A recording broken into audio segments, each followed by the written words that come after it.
Hello and welcome, ladies and gentlemen, to the Three Man Weave College Basketball Podcast. And it is the March Madness Marathon. We could not be more excited right now. I thought about humming the CBS college basketball theme song, but yeah, exactly. There you go, Kai. Nobody does it quite like the Ion CBB with the actual song opening up their pod. I respect their intro over ours, Kai, at this point. But we're excited to dig into the weeds of every single game, all 32 of the first round. We'll give some thoughts on the first four as well because we are recording live on Monday night, 7:30 p.m. Central. We've got some viewers on YouTube excited about that. It seems to be more convenient for folks than 7 a.m. on Friday, A little which bit. adds up. It does make sense for me why people might be tuned in. Also, we'll have quite a bit of shelf life here for folks to listen to, hopefully before Thursday morning. And by the way, I'm Jim Root. I'm the host. I'm Mhm. joined by Kai McEwen and Matthew Cox. We're wearing our spinny hats. Kai, how pumped are you for the NCAA tournament? Jim, I'm very excited. Two things make me Randy, my wife, and Mm. the theme song to college basketball. In what order? Okay. And what- And- I'll never tell you that. That's Good. private. That's private. I'm not an open book, Good. Matthew. No. Yeah, we're very close vested husbands. Jim, on a scale of 1 to 11, 11 would be my level of excitement for this tournament. A Okay, lot of yeah. fun mid majors that maybe not the same giant killing potential as some others, but like a lot of like coaches I root for, coaches I like. Had Toledo won, I think it would have been like a close to perfect sweep of like coaches, teams that I felt that feel vindicated of making it. So we were close to that mark, but still a lot of fun teams. I'm excited to talk about it. I think it might all get mopped, but that's okay. I'm glad they're there. Toledo and Matt, I really wanted Navy, And Navy, both for yeah, I get it. financial purposes and just they were the clear best team all season long. And I saw, there's some lamenting about number one seeds losing in the conference tournaments, but a lot of the teams that won that weren't one seeds were arguably the better Agree. team all Yep. season long. Your Hofstras, your Northern Iowas. So Yes. it actually ended up being a Furman. fairly strong field. It's just the top of the field is crazy. I believe Stuckey tweeted a stat that this is the first year that all of the 4-13 matchups are 10 or higher, Yeah. and it's 13 and a half or higher. Like we're just not even close. Kai. And all the 15 seeds are 20 and higher. It's Yes, yes. Very weird. the spreads, that is. Weighted for average context. seed, 14 or higher, highest ever. Second highest was last year. Before that, it was like a 12-year gap. So like it's just we're in a totally different last two seasons. It's just a totally different environment. So Ball game, which may or may not, as Matt said, may or may not mean chalk early. It certainly indicates that based on the probability of spreads. But we're going to at least talk about if there's some upsets we think could happen. We're going to bring up the lines. It's not quite a best bet show, but we do want to give some people the insight to that because we're not going to be doing best bet shows Thursday, Friday, and on the weekend. Yes, sorry to all the people that like sunglasses Kai sitting on the floor of a hotel in Las Vegas. We're not going to have that this year. the best of But us. Yep. yes, as mentioned, this is the Three Men Weave College Basketball Pod. Follow us on Twitter at 3MW_CBB. We're the same on Instagram. I'm guessing we've got some new listeners here, so it is usually this chaotic to start the show. But we are skipping Roots Roundup, the news section. We are skipping. We saw that. We're not even going to look back at conference tournaments. We just want to talk ball games, and there are 32 of them, which means we're probably going to be chatting it up for somewhere around 2 hours. That is the case. That is why it's called the March Madness Marathon. We're skipping reviews at the end too. We'll catch up with all that stuff next week when there's only 16 teams left. But right now, it is about the field of 68 trademark. Sorry, Rob, Jeff, we were allowed to say it. You don't own the term. Shout out to Jay Pitty, aka Joe Pascal, for our tunes. I hung out with him this weekend. Great time. Good fella. Subscribe to the YouTube channel where we are currently live, broadcasting with our spinny hats. If you want to tune in, that is always welcome. And we must give a shout out to Basket Under Review, the college basketball website / Discord that we work for, run by Trilly Donovan, the anonymous, mysterious Trilly Donovan. The Discord's the best. You get to talk with us, with fans of every single team. There's constantly flowing chatter in the transfer portal thread and the coaching carousel thread. You can AMA with anybody that's writing articles on the website at Basket Under Review. Your Will Warrens, your Jordan Majewski's, his injury news is in there.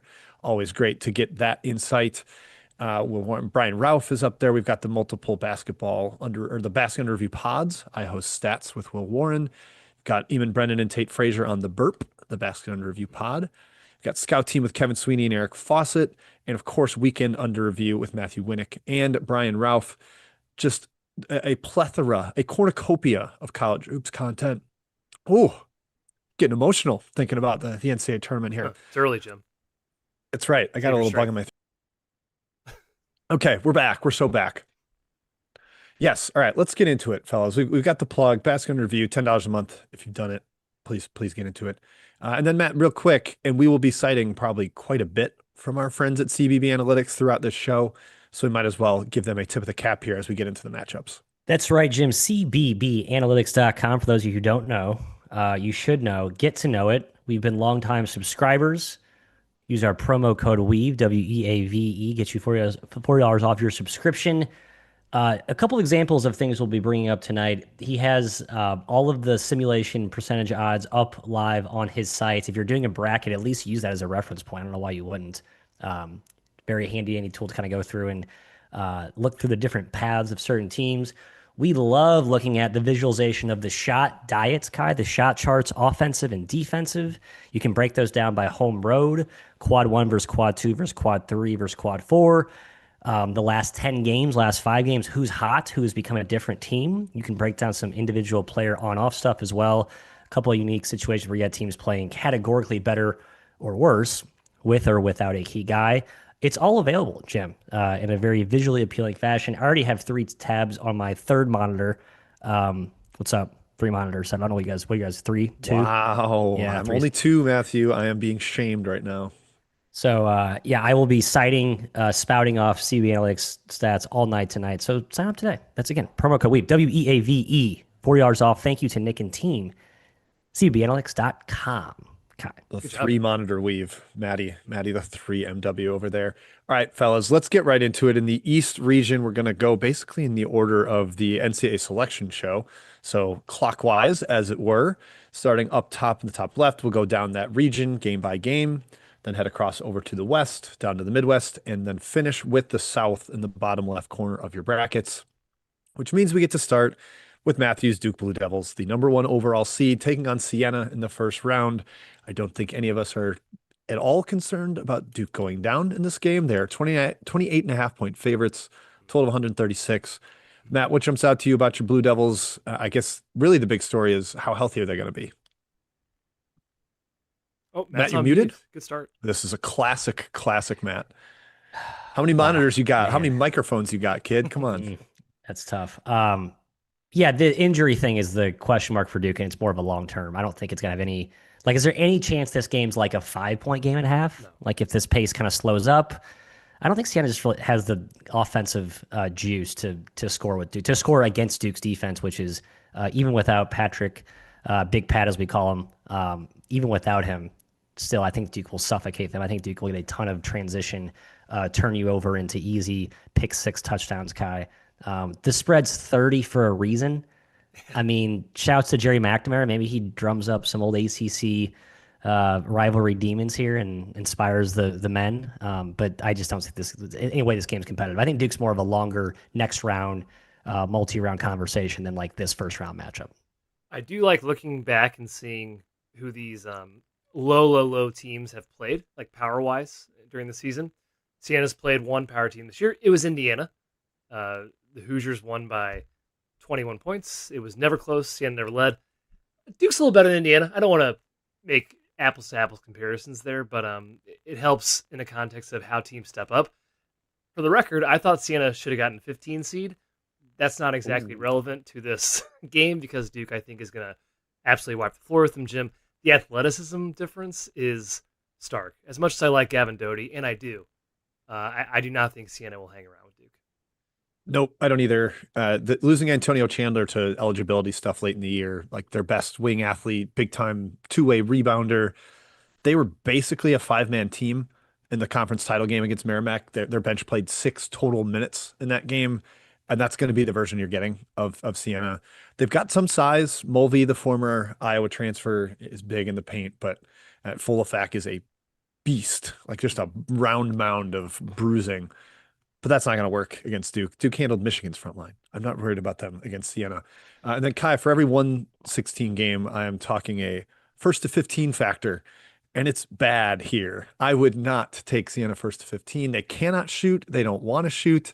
You need a team with some variance early in the game that's going to bomb up some threes, especially from the front court. That's not going to happen with Siena. I think Duke rolls them right from the beginning, even if it is potentially a slow pace. All right, let's keep on Jim. clicking down. Oh, Ooh, Matthew. sorry. I got one more nugget. Hey, fire Siena, it in. one of per CBB Analytics, one of 8 teams to only play one quad 1/quad 2 game all year. So kind of tough. Yeah. Hey, that's one more than Miami, Ohio. I will say I guess- 4 of those 9 were MAC schools. So yeah, no, I mean, just kind of your point. We haven't seen them play against good teams, and when we did, it wasn't really competitive. Your Hoosiers. Hoosiers, We yeah. were kind of buy game merchants as we saw all year. Could not rise in class. So yeah. We're one game in, and Matthias has discussed both teams that are on pennants behind his head in his home office there. Wow, how about that? Good plug for me in my setup behind. Yep. All right, let's go to the 8-9 matchup here, and I'm intrigued by it. Ohio State, TCU. Honestly, Matthew, I think this is a tough 8-9 draw for your Dukies.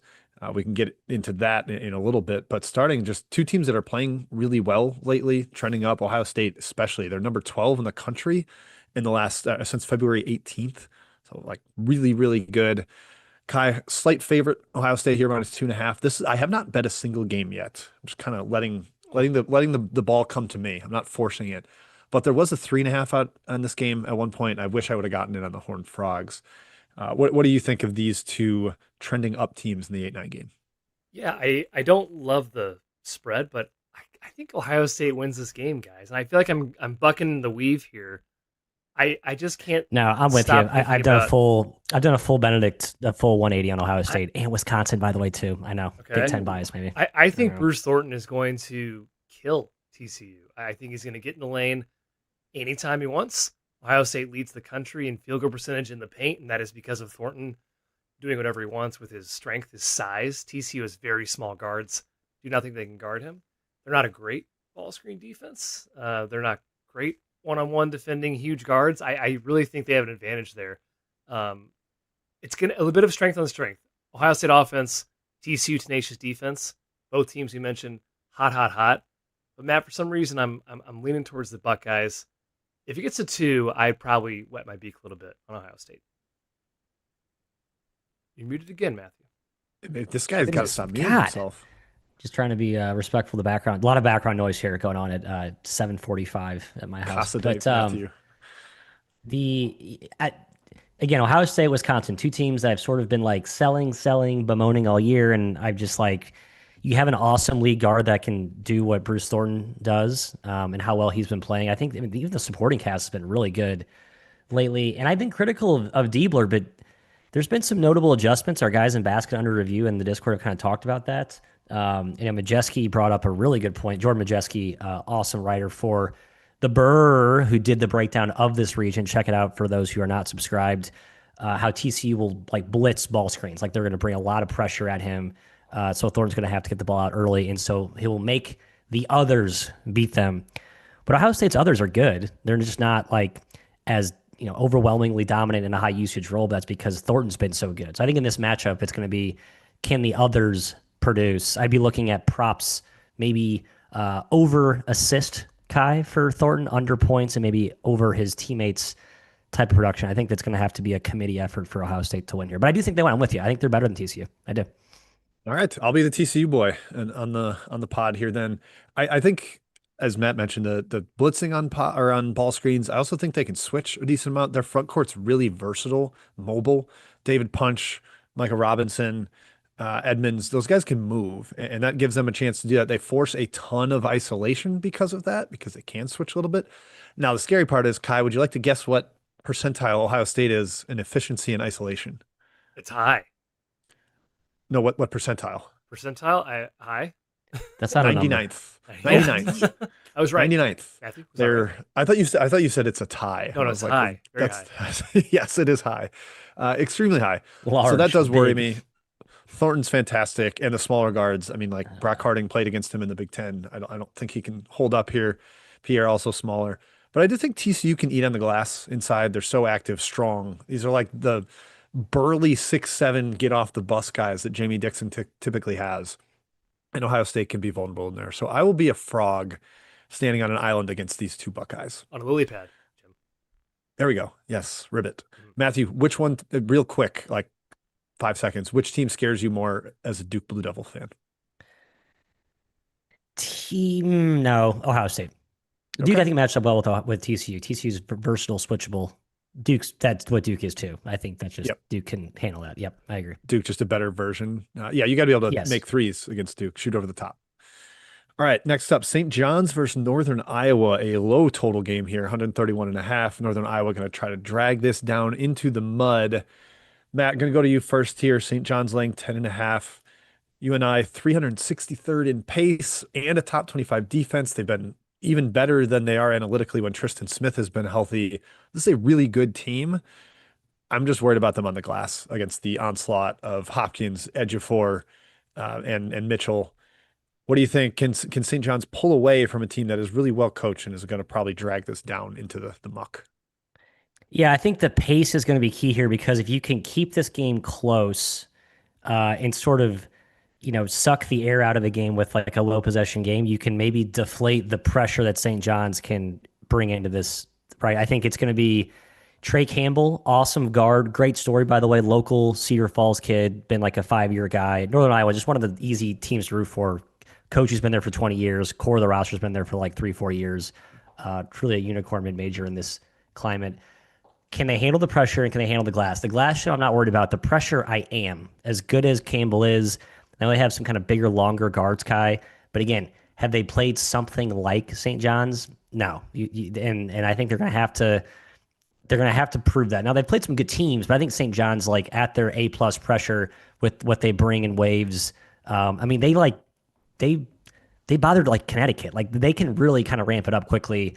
And that's my concern. The Valley just doesn't have a lot of those type of teams. They just don't. Yeah, I'm more worried about ball handling than I am the glass. They played St. Mary's at St. Mary's. They kept it very close. And however, St. Mary's did beat them on the glass pretty good. And if St. Mary's can do it, who is a very good offensive rebounding team, I do worry about St. John's. But top 25 defensive rebounding team in the country. They're not playing slouches in the Missouri Valley. Obviously, a very, very good league. Jim's right with Tristan Smith. They're a different team. I think it's going to be a very annoying game for St. John's, Jim. I think Northern Iowa is a perfect big dog, like sticks in your craw the whole time, just annoying thorn in your side, the thorn in the lion's paw, the St. John's Red Storm and the Lions in this case. I think scoring is going to be a challenge for St. John's. They're going to muck it up. I clearly lean the under in this game. I also picked off 12.5 for Northern Iowa earlier. It was a very opening line. I know it's come down a little bit. KenPom only has it 9. For how much Northern Iowa can pull, excuse me, you made a face, Jimmy, threw me off. Oh no, I'm like surprised that it's 9 in KenPom. That was not at you. It's I know, just like, because Northern Iowa was even better than KenPom because Smith was hurt for that's a what I while. thought as well. So Right, it's yep. kind of weird to open up a lot higher, but I think because they can't take the air out of the ball so well, Northern Iowa is a good dog in this fight. Yeah, I lean that way too. I think I like them more first half because I think the pressure of St. John's and the Patino adjustments can kind of get to teams. They've been playing bad to mediocre Big East teams all year, and they've had some first half deficits. I remember the one Seton Hall game they struggled and then torched them in the second half. I could see them hanging around and then just sort of extending a little bit with the physicality and the athleticism and a little bit more size in the paint. Ejiofor against Mr. Hornseth, I think could end up being an issue. I like that. They're a great defensive rebounding team, but as you mentioned, St. Mary's was able to get them on the glass. It's just kind of a different breed than you find in the Missouri Valley. All right, let's go to Kansas and Cal Baptist. Another one I'm sort of intrigued by the underdog here, and that is for shot volume reasons, Kai. Kansas has struggled in shot volume all year. Like they're not a great rebound margin or turnover margin team, especially for being a top Big 12 squad. And Cal Baptist is an awesome rebounding team. They're huge. They've got 3, 6, 10 to 7 footers. I know their average height is not very big, but that's because their guards are small. Their front court can compete with the size up front. And they've got Dom Daniels, the potential like superstar in March. Kansas has a lot of perimeter size to swallow him up. That does frighten me a little bit. But I sort of think the Lancers hang around, Mr. McEwen. Yeah, that's the German 3 versus American 3 tell, Jim, and Inglorious Bastards. If you say Cal Baptist is small, yeah, You don't really know You, ball, do you? you don't know ball. No, Yeah, that's right. no, you don't know ball. This is a second straight game where the dog can really pull the other team to the mud. That's what Cal Baptist does. The Utah Valley game was the definition of pulling a team into the mud. They hammer the glass. Don McDaniels is a fantastic electric lead guard, very fun player in March. Kansas doesn't force turnovers, Matt. That's very good news for Cal Baptist, who does have issues with turning the ball over. I think Cal Baptist's toughness can stay within this number. Obviously, Darren Peterson is a game breaker and can do whatever he wants in any court. I'm curious if his little playing time soiree falls in this game. Yeah, we'll see. I think it's more of a question on the round of 32 with the quick turn. But I think also worth noting that this game being on Friday is kind of huge for Kansas. You get 1 day off extra for Melvin Council, who's been like a bell cow of usage and workload because Peterson's been kind of, minutes up and down. And just frankly, because Council's been so good and so like important to that team. I do think this game will play slower possession wise because Kansas like perimeter depth is, well, I think it's actually okay. Self doesn't always trust it. And we'll see if they get like one of those random good games from El Marco Jackson or Jamari McDowell, who I think are kind of the skeleton keys to Kansas unlocking a different gear. But to the Cal Baptist size point, their guards are small, their bigs are huge. So on the perimeter, KU is much bigger. And Kansas front line is as big and as good as anyone in the country. So I just don't think Cal Baptist is going to have like any chance they have a shot volume edge in this game. So they're going to have to make shots. Daniel's going to have to be awesome. I get a question, who's like the KU stopper to lock him up? I think if KU just takes away Daniels, they cruise in this game, frankly.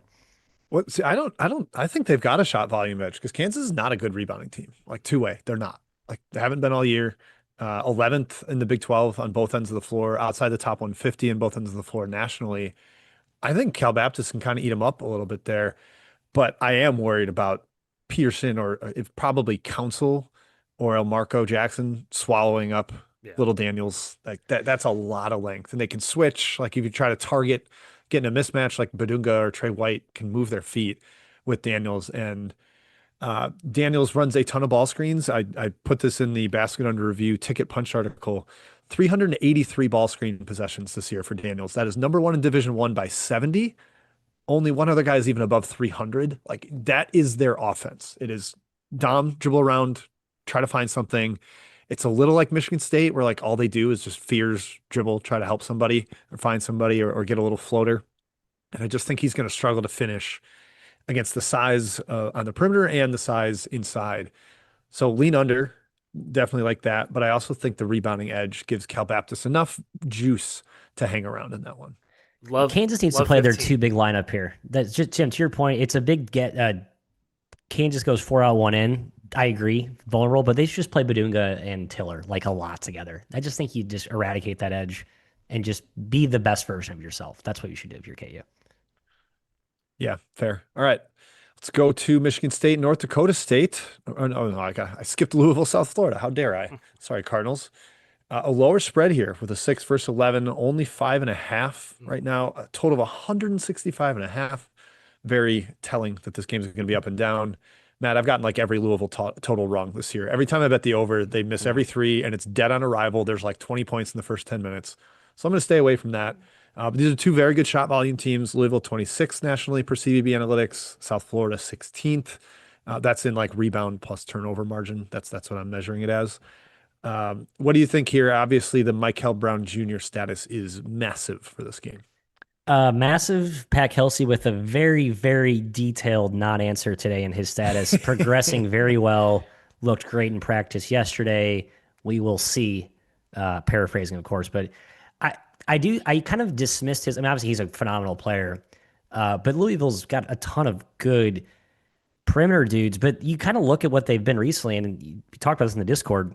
Like Adrian Woolley's not been nearly as dynamic or as confident as I thought he'd be. It's just become a lot of Ryan Conwell, who is awesome, but without Brown, it's just it falls way too much on Conwell. I think McNeely's been way too one-dimensional in him and just being a shooter. So yeah, I think really I don't mean to like overharp on one injury, but obviously I've kind of come to the place of like if Brown plays and is really good, I think they actually win this game by 7-8. But without him, I'm probably gonna pick South Florida. Just South Florida's physicality is impressive. They have like this, versatile, interchangeable lineup, and their starting five is a perfect kind of kryptonite, I think, to Louisville. Isaiah Nelson swept the Player of the Year, Defensive Player of the Year, and Newcomer of the Year. He's like a freakazoid athlete, action figure, does it all. He dunks everything. He will be a highlight reel. And then Wes Ennis, the lefty, former D2 All-American, stays as high as he was in the AAC tournament. I think the Bulls advance here, Kai. If Brown plays, different story. But if Brown's dicey or out, I like the Bulls. I like them too. They're legit. If Brown's out, I am heavy leaning towards South Florida. The possession count worries me. Playing a very, very high tempo game, and we've seen them do that this year. They played Alabama 80 possessions. They hung around. Losing by 11 at Alabama is nothing to sneeze at. They hung with Oklahoma State, but still lost that game by almost doubles. VCU, that game was like 72 possessions, lost by doubles. I worry about them in a track meet a little bit with a more talented team. Jim, the Keyshawn Pryor, Ryan Conwell revenge games, though, the angles, I guess that's bad for South Florida. I'm not worried about Pryor. I'm not sure he sees the floor all that much in this one. If Michael Brown Jr. doesn't play, I don't think the talent gap's that wide. I agree. Like, I don't know. Maybe totally that's agree. Yeah. They recruited really well. They've got some power conference guys. Like Damian Collins is a 3-year SEC player, and he's a backup. Yeah, Kentucky, for this team. right? Yep. Yeah, LSU for a year as well.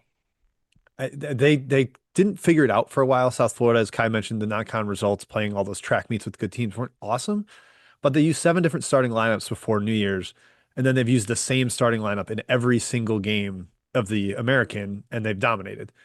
They had a couple close losses early, but they haven't lost a game since January 31st. Both their losses in league, well, they had 2 league play losses in overtime and another one by 1. Like this team's been really, really good for a while. It's why they've now cracked the KenPom top 50. So I'm definitely picking them if Brown Jr.'s out, and I think they hang around even if he plays. I just think there's a lot of talent on this team. All right, now I can talk Michigan State, North Dakota State. Spartans, a heavy favorite here, no surprise. This is one where the matchup worries me for the dog, Matthew. North Dakota State owned the glass in the Summit. They were one of the biggest teams, good two-way rebounding team. You ain't doing that against Michigan State. They're going to run and do some big boys in the paint here. Maybe they can keep it close because it's not going to be up tempo. Both teams are really good at transition defense. Like you're not getting layups against either team. I don't know, Matt. Do you see a path for North Dakota State, or is this Sparty just rolls over in the paint? I think it's more of a crock pot win. I don't think to your point. I don't think they get a ton of like transition, like just a 15-0 spark in 2 minutes and the game gets out of hand. I think that North Dakota State, Dave Richmond is just too disciplined as a coach. And you're right, the transition D metrics. And he talked about this, I think, on his presser a few days ago. Like, I think it's going to be a controlled tempo game. Does it matter is the question. There's a chance where Sparty just can't make shots. And that's where I think there's a real risk where there's like a deja vu of I don't know, Middle Tennessee or what's the other kind of early exits that Sparty's had. That was the big one, right? That's the big one, right? So if they can't, if they're really cold, then that's where it could get interesting. But if they even shoot halfway well, I don't know how North Dakota State scores. And you mentioned how they play inside out, the Bison do.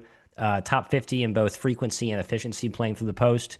And also top 50 in kind of spot up shot making. So you can kind of piece together those synergy stats. Like that's how they're scoring. Michigan State's size is just daunting, and it's deep and it's physical and it's unlike anything that the Bison see in the Summit, Kai. I think Michigan State wins. I don't know if they roll because I worry about the shooting and the lack of transition opportunities against this kind of smart-ish coach team. I'm on board with the crockpot. I think the physicality edge is huge in this game, like huge. I think it's men versus boys a little bit. North Dakota State hasn't played a top 100 team all season, so I don't really care about their rebounding stats because they haven't seen a team at Michigan State. And if Michigan State misses shots, guess what? They're grabbing the rebound and they're getting more shots. Shooting is key. Sparty does tend to make teams beat them over the top, and that's what NDSU is going to take. So shooting variance is always a risk here in the tournament, but I guess especially in this game, NDSU could get white hot. But Jim, I lean towards the Spartans, even with the big spread. Yep, I think the crockpot's the right way to look at it. Now we kind of just talked my way into it of the first to 15 here. I think North Dakota State getting some shots early over the top. Michigan State gives up a ton of threes, but it's because they force you to execute in the half court. You can't really get anything else. And that's why their 3-point defense is good every year. They've got the same Houston quality where 3-point percentage defense is consistent with their system. I think North Dakota State could potentially get hot because they have a bunch of different shooters. I don't see them hanging with the physicality. No top 100 opponents skews so many of their unadjusted rate stats. So I'm with both these guys. I think Michigan State ends up pulling away their big game for Fears and his screen navigation. All right, the 7-10 game, well-timed update here on UCLA. Donovan Dent apparently looks very good in practice. Sounds great. Bilodeau needs another day or two per Mick Cronin. Yeah. He's got a mild knee sprain. Think he's going to be fine for this one ultimately. UCLA been playing fantastic lately. That's why they're laying 6 over UCF in a 7-10 game. Kyle, go to you first. UCF has faded since they blew out BYU. Some of that's injuries a little bit, I guess, but man, I don't know about the spread, but I'm definitely picking UCLA. Bilodeau's status is huge. Dent's playing unreal. UCF's limping into the field. I am surprised this is 5.5, 6 with Kempom at 4 and Bilodeau questionable. That doesn't make a whole lot of sense to me. And I don't like UCLA playing in Philly, guys. I hate to be like long way. I hate to be simple Jack over here, but UCLA doesn't really win on the East Coast a whole lot. They have an issue playing away from UCLA, from playing away from California, the West Coast. And UCF they overachieved all season with a roster that's really mid-majory in caliber, Matt, with some Milwaukee guys, but they're old. They're very, very experienced. I don't think UCLA rolls them over. Now, they are outside the top 100 in defense, and UCLA could really pick them apart on the offensive end, especially if Bilodeau is healthy, especially the way Dent is playing. But I kind of lean towards UCF at +6 from a spread perspective. Yeah, UCLA away from home. They won at USC. That doesn't count. Lost at Minnesota. Lost Michigan State handily. Michigan handily beat Oregon. Doesn't count. West Coast. Lost by doubles at Ohio State. Beat Penn State. Doesn't count. Wisconsin, Iowa also lost. Yeah, so there's a theme here, right? And Cronin, I think, took the high road in his presser. He's like, "Oh no, we've done this, but we're tested." It's like, yeah, okay, you've been tested, but you failed those tests. I kind of like the idea of Donovan Dent, Jim, fully healthy, which it sounds like he will be in an up-tempo type game. I think he could have a monster game here. A dicey Bilodeau does concern me. UCLA has not been good on the boards, and that's where UCF's really tilted the scales in their favor this year. They've really gotten after the glass. Props to Dawkins and that staff for kind of finding a new edge in their sort of DNA, and maybe that kind of helps them. But I think in an up-tempo game, I like Dent and the Bruins, Kai, despite the travel. I think over is actually my late in this game. I actually think it's sort of a high-scoring type game. Yeah, I could see Cronin letting him run a little bit. Dent has 78 assists and 6 turnovers in his last 8 games, and that includes one game where he only had 1 assist, no turnovers, because he left early because of injury. The thing that intrigues me a little, or I was at least happy to see, UCLA was good at the Big Ten tournament in Chicago, away from neutral. LA, neutral, not a road game. That is mildly encouraging to me. They are still 330th in away from home ranking per Haslametrics, so tells you they have definitely been better at home. But if they get Dent back out there healthy, I love that backcourt with him, Clark, and Perry. That's like 3 guys that can score, create. 2 of them are lights out shooters sitting off the wings with Dent creating. And even with Bilodeau banged up and missing the game against Purdue, they hung around and covered that game. They lost by 7 without Dent, without Bilodeau. I think the team's supporting cast has stepped up. So I guess I lean their way. This is going to be a tough one for me to figure out how to bet. I like Matt's over lean there. All right, last game in this region. We'll give quick region picks and then move to the West. UConn versus Furman. Matt mentioned he thinks maybe Furman was the best team in the SoCon. I tend to agree. They're the 6th seed in the conference tournament, but they are not the same team they were for most of the year. They had a bunch of injuries, different starting lineups. They pulled a red shirt on Cole Bowser, who's like a monster athlete off the bench. His brother Cooper Bowser gives them real size in the paint. They've got a stretch big in Charles Johnston, and an awesome point guard in Alex Wilkins, a freshman that's kind of come into his own, high usage guy. Kai, UConn's got a little bit of injuries. Jalen Stewart, TBD, maybe going to be okay. Demery got banged up in the Big East tournament, but is expected to be okay. That's fine. Okay, yeah. I think he's expected to be all right. UConn laying 20.5, total of 137, Mr. McEwen. You know, it's big. I don't think Furman has a chance in this game. Yeah, I've been saying to fade the SoCon all year, and now I'm like talking myself into Furman. It's kind of why. The SoCon was horrible. It was the worst SoCon in a long time. They played two top 100 teams all year. It was at the beginning of the year. They're a different team, like you mentioned, but it was Northern Iowa, lost by 16. It was High Point, lost by 26. I don't think, and everyone likes to mention they're huge, top 5 in height. Fine.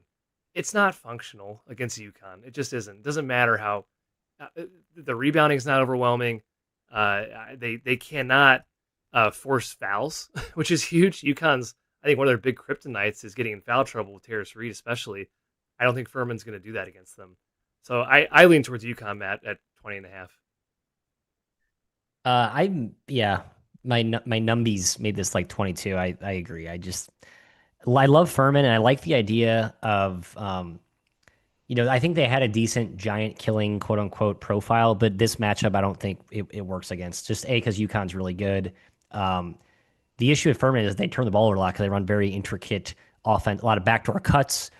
They take a lot of like high risk, high reward passes. That's why usually you see them shoot like 70% from inside the arc because they get like easy layups and dunks, but they also turn it over 25 times a game. And that doesn't incorporate Wilkins, who is their stud freshman point guard, who's probably going to get all kinds of money showered on him in the portal poaching offseason. Hopefully he stays. But if Demery's healthy, he's going to totally just disrupt him. And if you cut off the head of the snake, I don't know how this Furman offense operates. And you're right, Kai, the size will be negated. I love Bob Ritchie. Furman's one of the teams, along with North Iowa, along with a few others. I'm just like happy they're here. Very clearly rooting for them in the most biased way, but just don't think they have the chops to compete in this one.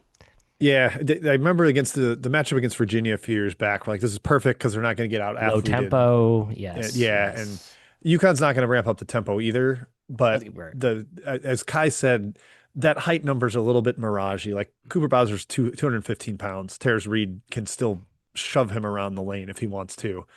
And this is, of course, UConn getting back outside the Big East, where they are much more dominant. Since 2020, number one team in the country and against the spread record, 48-24. That's Dan Hurley. I know part of that is going undefeated in the 2024 season. Like, they were obnoxiously good in those two title team years, so it's skewed by that. But I do think there's something to it where the Big East coaches have them a little bit more figured out, and it's not the same team when they're in league play. They get outside of it and play an inferior team, and I have some fear there. So lean to UConn. Don't have a lot of take on the total, maybe under, because I think it's going to be slow. I think so too. Let's do region picks here, fellas. Matthew, go to you first because you are the Duke Blue Devil. Do they waltz to the Final Four? No, me and my buddy Jim, we kind of disagreed on this. I think it's a really tough draw for Duke, especially because you have hyper physical, I would say sort of high upside teams in St. John's, Kansas, and Michigan State, which I think Duke beat Michigan State on the road, but still, especially if how healthy or available Big Pat is, that could be really a cryptid. So I mean, Duke has three potential tough matchups. That's excluding UConn, who I think we all believe is still a really good 2 seed. I know, Jim, you're sort of souring on that relative to like Houston or Iowa State, given how they played fair. But man, I think it's a tough draw. Anyway, all that said, I like the Johnnies. It's kind of like I think the winner of St. John's, Kansas, is going to sneak out of this region. I really do. Yeah. First of all, I think this region's amazing. Stacked. I think it's the best region. I do think it's St. John's underseeded. Michigan State, you could argue, is underseeded. Ohio State's 25 in KenPom. I mean, yeah, it's a really tough region. I think it's going to be Duke against Michigan State, Jim, and I think it's going to be the Duke Blue Devils. Okay, Kygo and Duke. I think Ngungba matters a lot. You saw a little bit more mortality from Duke in the ACC tournament, almost going down to Florida State. Virginia almost got him after getting completely blown out in the first meeting. There's, I believe, 22 Final Fours among the coaches in this region. Yep. With Pitino, Izzo, and Shire's got one, Cronin's got one, Self. It's pretty loaded. Hurley's got two, obviously. So very, very loaded with coaches. I'm gonna go with Matt. Actually, St. John's has just kind of been calling to me. I know maybe the Big East just isn't good, but that would also weigh on UConn. And I think there's just enough vulnerability with Duke, with Ngungba and potentially Foster. Oh, Foster's almost definitely out. I guess little note, Duke has played in Washington, D.C., where the regional is. Yeah. Maybe that helps them incrementally, but I guess St. John's played there too at Georgetown. Right. So I was going to say John's played there, and the fact that they could see John's or UConn, like East Coast, like that's not going to be a 90% Duke crowd. But final point here, Jim, on Duke, just the way that they've kind of I think Duke's awesome, but the ACC dominance was their kind of like physical bully ball identity with Boozer and those bigs. I just don't think that works against some of these teams that they have to play against. So it's such a bad draw for Duke. I firmly believe that, just identity matchup wise. So Yeah, a lot of tough. physicality. Everyone feels so bad for Duke, and that's so Yep. not horrible, One Kai. one Poor quick Duke. thing. I've seen a lot of dumb tweets. How could St. John's and UConn be in the same region, Jim? Geography. Because they're not geography, and they're not a top four seed. They keep them separate if the top teams are top four seeds, but because St. John's was a 4 or a 5, Yeah. which maybe they should have been a 4, and if they were 4, they would not have been allowed to be in the same region as UConn. But yes, I guess that is the case. I love that All it right. took us a half hour to even discuss any bracket. I mean, I love some of the big pods out there. We don't need 45 minutes on like litigating the Have you teams that were snubbed and the rules of bracketing. Like, have you come caught on. Alan It's Boston's tweets this year? I was gonna text him actually. He usually has some.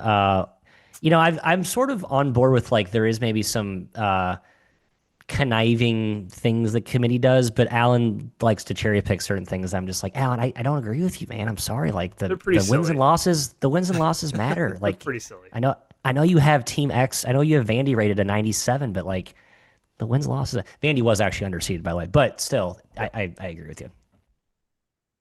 All right, that's it for the East region. I'm gonna hand it off Yeah. to the West host, Kai. I believe that is you, West Coast best host, best coast. Oh, best host, best coast. Yes, we're starting it off Nice. in the West. We're gonna go Arizona, LIU. Well, Fins to the left, Fins up. fins to the right. yeah, that's awesome. LIU's got vibes. I will say that, but they're running into Elite fan Arizona. base. Hey, here's a little list, Matthew. Before I let you talk, Arizona versus low major competition. They beat Utah Tech by 26, Northern Arizona by 35, Denver by 30, Norfolk by 37, Abilene by 34, Bethune by 36, South Dakota State by 28.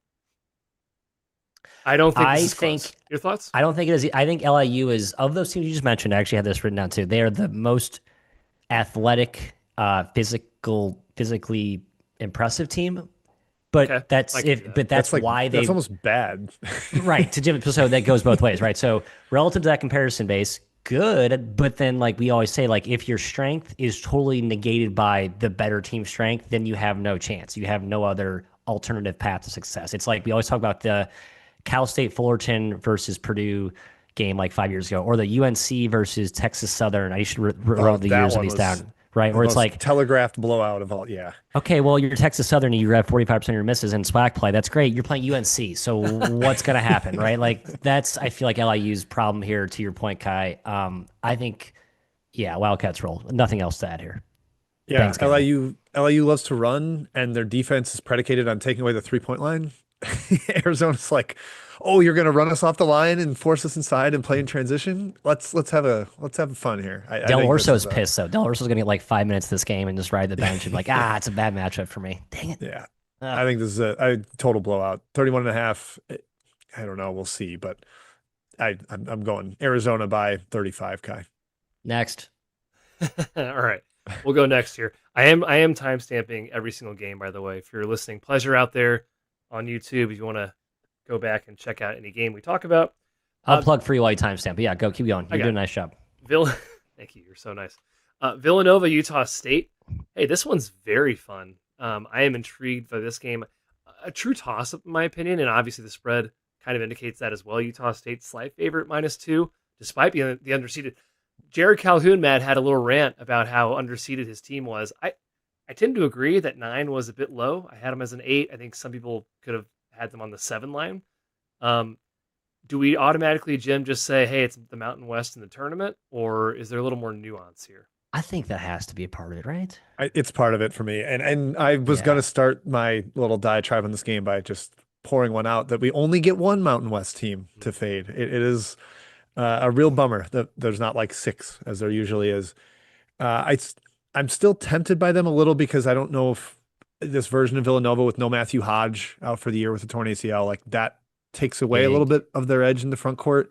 They still got Big Duke inside, but that, Utah State, I think I like their perimeter more with Falslev being a star. Caden Lewis has been great, Matthew, but Villanova against the zone, if you take away Lindsay, then I think you can be okay against Villanova's zone offense.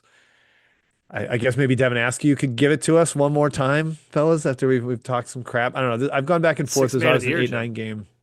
Yeah, he was legitimately good this year. I have to tip my cap to him. I'll give him a spin on the video. You've earned it, Devin. I'll even move my hat askew as a Ha! tribute to Devin Askew. Skew shall skew. Matt, I ended up picking Villanova, but I have very little confidence in this game. I'm gonna go nerd alert here. Villanova had the 8th most efficient zone offense in the country. Oh, That was on a very Very low low. possession. Didn't And I was see trying to much. parse through. Didn't see who did they see it against? Well, it was against did Penn I play think some zone maybe? I think Penn did, and then so again, when you look at some of these like situational stats, it's not just low sample, but like skewed toward opponent, right? So, and I think without Hodge, who's such a great like kind of stretchy zone buster, I think he's not a great passer, but he's a good fit to sort of help bust that zone if Calhoun decides to play it, which I think he will lean heavily on in this matchup. I think this is the game the Mountain West sort of gets off the mat. Calhoun starts the resurrection of the Mountain West off the, kind of the coal burning ashes that they've been on the last few years. Hey, game is in San Diego State, Kai. They have played at Viejas many a time That is on the West Coast. yeah, it's a And I pretty big do think advantage. a lot of the historical stuff that Mountain West has been fallen prey to is they've not gotten great draws in terms of location and timing. This is like, okay, hey, here, we'll give you one team, Mountain West. We're going to play it in a venue where you're familiar with and it's on your time zone. Prove it to us. And I think they get it done. Yeah, I didn't have a huge opinion on this one. Honestly, Matt's kind of skewed me towards Utah He, State. he just he just moved me too. My gut said Nova. I just really think I know the zone stats, Matt's right, but it's such a low volume. I think it disrupts their handoff, their pick and roll offense, which is kind of their thing. And even with Mr. Askew, I'm leaning switching my lean over towards Utah State. Slight overlean. I think more offense than defense in this game for both teams. Is he out of eligibility? By the way, we're done with I think Mr. he's Askew. got to be done. You'd have to think so. You'd have to think so. Yeah. Okay. Let's move on. Wisconsin High Point. Jim is a Wisconsin adjacent person from the state of Wisconsin. Oh, hey, this one's single digits now. It's opened up a little higher. It's down to 9.5 in some places in favor of the Badgers. Good. More for you and me. Good. Yeah. Oh, High Point's really good. They couldn't hang with Purdue last year. Once again, for the second straight season, they have not played a power team all year. That's probably a big deal. Jim, they have a top 5 defensive turnover rate. Wisconsin's about as good as any team in the country at handling the ball. That's bad. Badgers are bigger. High Point, a lot of talented wings, small guards. I don't think Wisconsin's going to kill them on the glass, but now 9.5. I felt better with 11 for High Point. I'm not sure I'm taking the Panthers. Yeah, I lean Wisconsin here. I don't think High Point plays up, and we don't have any proof either way besides the Purdue game last year. Not a single top 100 game this year, just like North Dakota State. So not a lot to evaluate there. Wisconsin has been like the opposite of a paper tiger. I don't know what we call that, like a metal lion, Metal Kai? Lion. That's right. That's exact Well, yeah. opposite. Yes. Yeah, exactly. Yeah. Scientifically, that is the opposite. They play really well against better competition and sometimes can kind of lay some duds when they're playing down. But man, the bigger guards, I think Boyd and Blackwell can have a big showing here. And yeah, I'm not worried about High Point forcing turnovers. Wisconsin takes great care of the ball. They should get Nolan Winter back. He almost played in the Michigan game with his ankle injury. He's big for helping them on the glass. There's a lot of talent on that High Point side, Matt, but they play relatively fast. And I think that is a problem against a Wisconsin team that can open you up with big man shooting and guards that know how to get into the paint. So lean Badgers here. You guys made all the very sound points, and I agree with all of them. But Wisconsin is kind of a high variance type team. Like I think if you're picking your bracket, I think High Point is worth a look. Bracket? If you're betting this game, like I would bet a High Point money line, or line, I would, yep. or take Wisconsin. I think like there's going to be kind of a wide two-tailed outcome thing here. I love Flynn Kaman, High Point's coach. Just want to put that in there. I think he's terrific. But yeah, like I'm trying to like drum up comparisons of JMU 2 years ago when Wisconsin was a 5 seed and they played a really fun, Purple? versatile, high offensive purple opponent in James Madison. but that was a James Madison team coached by Mark Byington, and They were like top probably 50, right? fringe top 60, and they literally beat Michigan State like at the Breslin Center. Like they actually had proven they can. That style translates. I don't think High Points does without that size. I think Wisconsin rolls here, but if Wisconsin's not making shots, always a risk with kind of how they play this year. This could be kind of a fun Wisconsin. Yeah, we knew you stunk. You beat Michigan. I think there's gonna be people calling for the Badgers heads of frustration, but not me because I'm a Nicky Boyd stan, and I think he continues to cruise on his heater that he is on lately. Yeah. Early window game. It's like the lunchtime on Thursday. Maybe people are like, here's the breakfast upset. ball for West Coasters. Yeah. That's like when the Furman upset over Virginia happened, as I recall. Purple also. Way out in Portland. Zero geographical advantage for either team here. So yeah, all right. Very good points, Jim, at the buzzer. We have Arkansas, Hawaii, and Matthew. I wanted to back Hawaii in this tournament. I can't do it against Arkansas because Hawaii, famously, their defense, it's no help defense. That's what they're all about, baby. They stay home on shooters. The goal is to make opponents beat them one-on-one. Arkansas is the best isolation team in the country. They absolutely thrive in this environment. Acuff's unstoppable, and Hawaii's going to give them exactly what they want. It might be as simple as, hey, Hawaii's a really, really good physical team with an awesome defense. 15 points. I'll probably take that, but Arkansas, I think, is just too good right now. Just won the SEC tournament. They're playing their best basketball. Big spread. I kind of lean towards the Hogs. I do too. Here's my. I think that's gonna be like the nerd ball schematic take is like how unique Hawaii's defense is, but they are very long, and I think they're deceptively athletic. Where they can't probably guard one-on-one, but like if you're Eran Gannon, he's a smart coach, right? He's not gonna have everyone go up and hug the airspace of Darius Acuff or Billy Richmond. Like he's probably going to make a slight adjustment here where he's like, hey, we'll play off a little bit. We'll stick to our principles.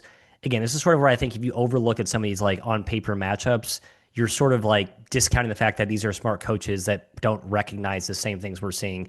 I bet you see some unique adjustment that Hawaii makes here. I'm just speculating. I can't imagine they're going to try and guard as tightly as they have all year against Big West teams against effing Arkansas. That said, I still like Arkansas. I think Acuff is that good, Jim. I do worry about their depth and Acuff not being totally healthy. Like he is kind of working a pretty heavy minute load right now as their depth is sort of tapering off. But I think the matchup points Kai made are the right ones, even though they are, I think, obvious and probably will be regurgitated on many other platforms of sorts.